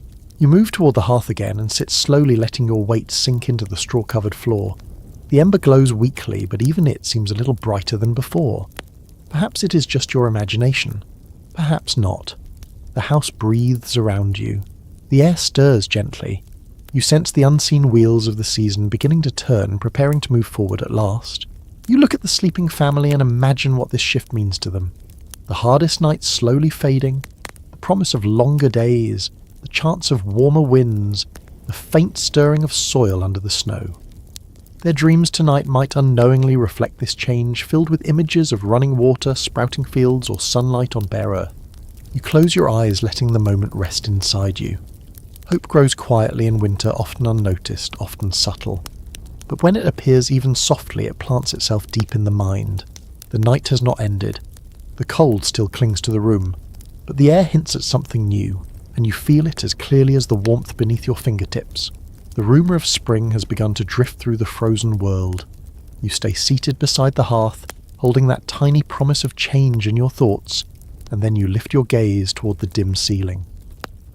This is the final stretch of winter, the last long night before the world begins its slow return to warmth. It does not feel dramatic. It does not announce itself with birdsong or sunlight. Instead, it settles quietly over the cottage like a long exhale drawn from the deep chest of the season itself. You rise slowly, feeling the floor's coolness even as the air softens around you. You walk toward the shuttered window once more. The wood is still cold beneath your fingers, but you sense a subtle looseness in the night.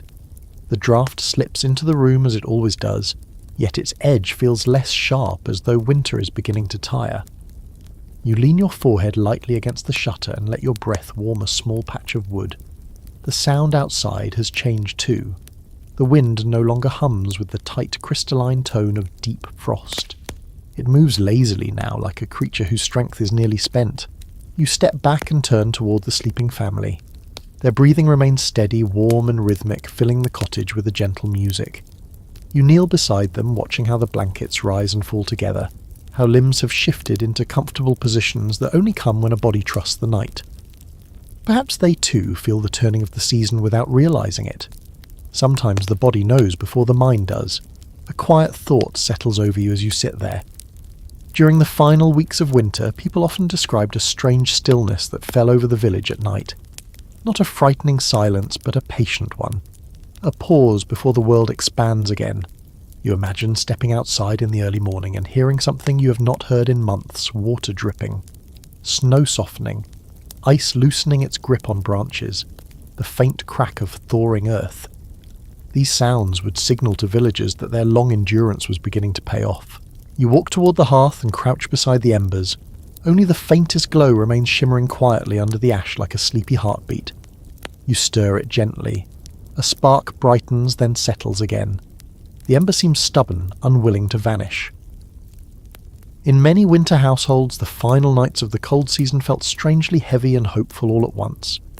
People guarded their last bits of fuel carefully, knowing that warmer days would soon make their efforts easier.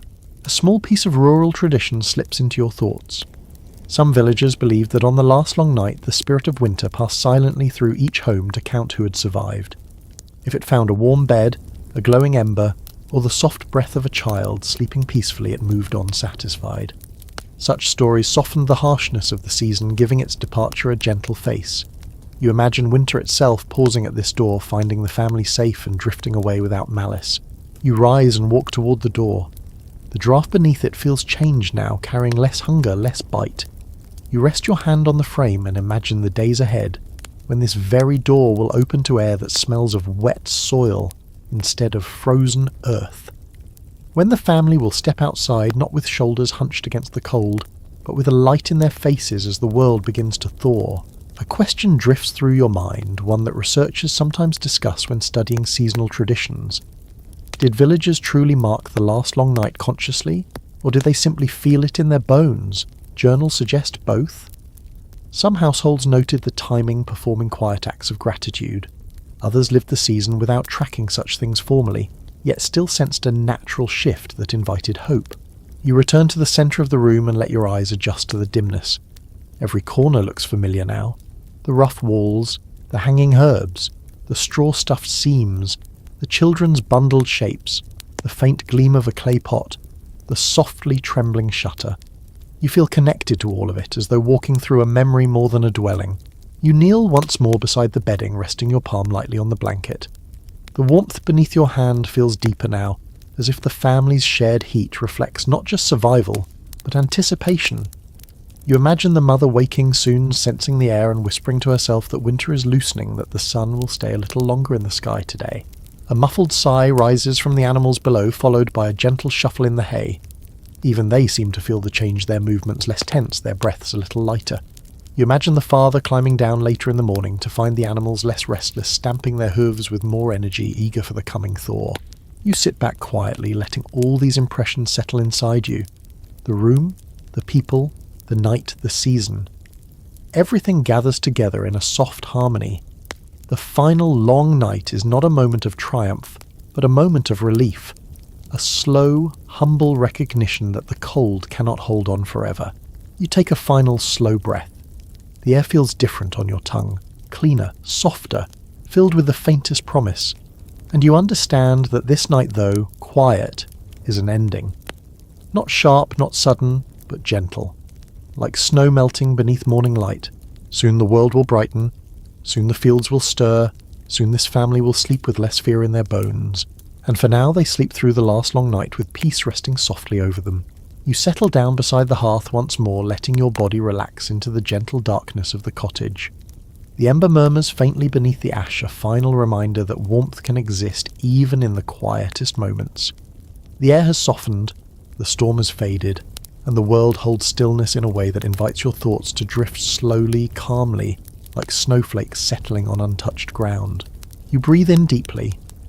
The scent of old wool, dried herbs, and cooling straw shapes a cocoon around you.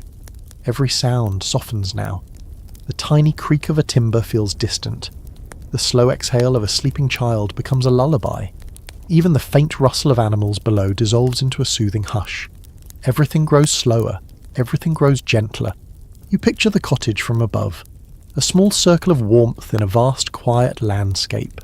Thin walls, dim light, a sleeping family gathered together, and you resting at their side, feeling the last stretch of winter ease its hold. Let your shoulders loosen, let your breathing slow. Let your thoughts wander anywhere they wish. The cold outside can wait. The world will thaw soon enough. Tonight nothing demands your attention. Not the wind, not the darkness, not the long months behind you. All that remains is quiet, and warmth, and the soft knowledge that winter nights, no matter how deep, always move toward dawn. Allow that thought to settle gently inside you, a slow comforting glow, like an ember that refuses to fade. Let your eyes grow heavy, let your mind float. You are safe here, wrapped in the calm of a world preparing to wake. Sweet dreams.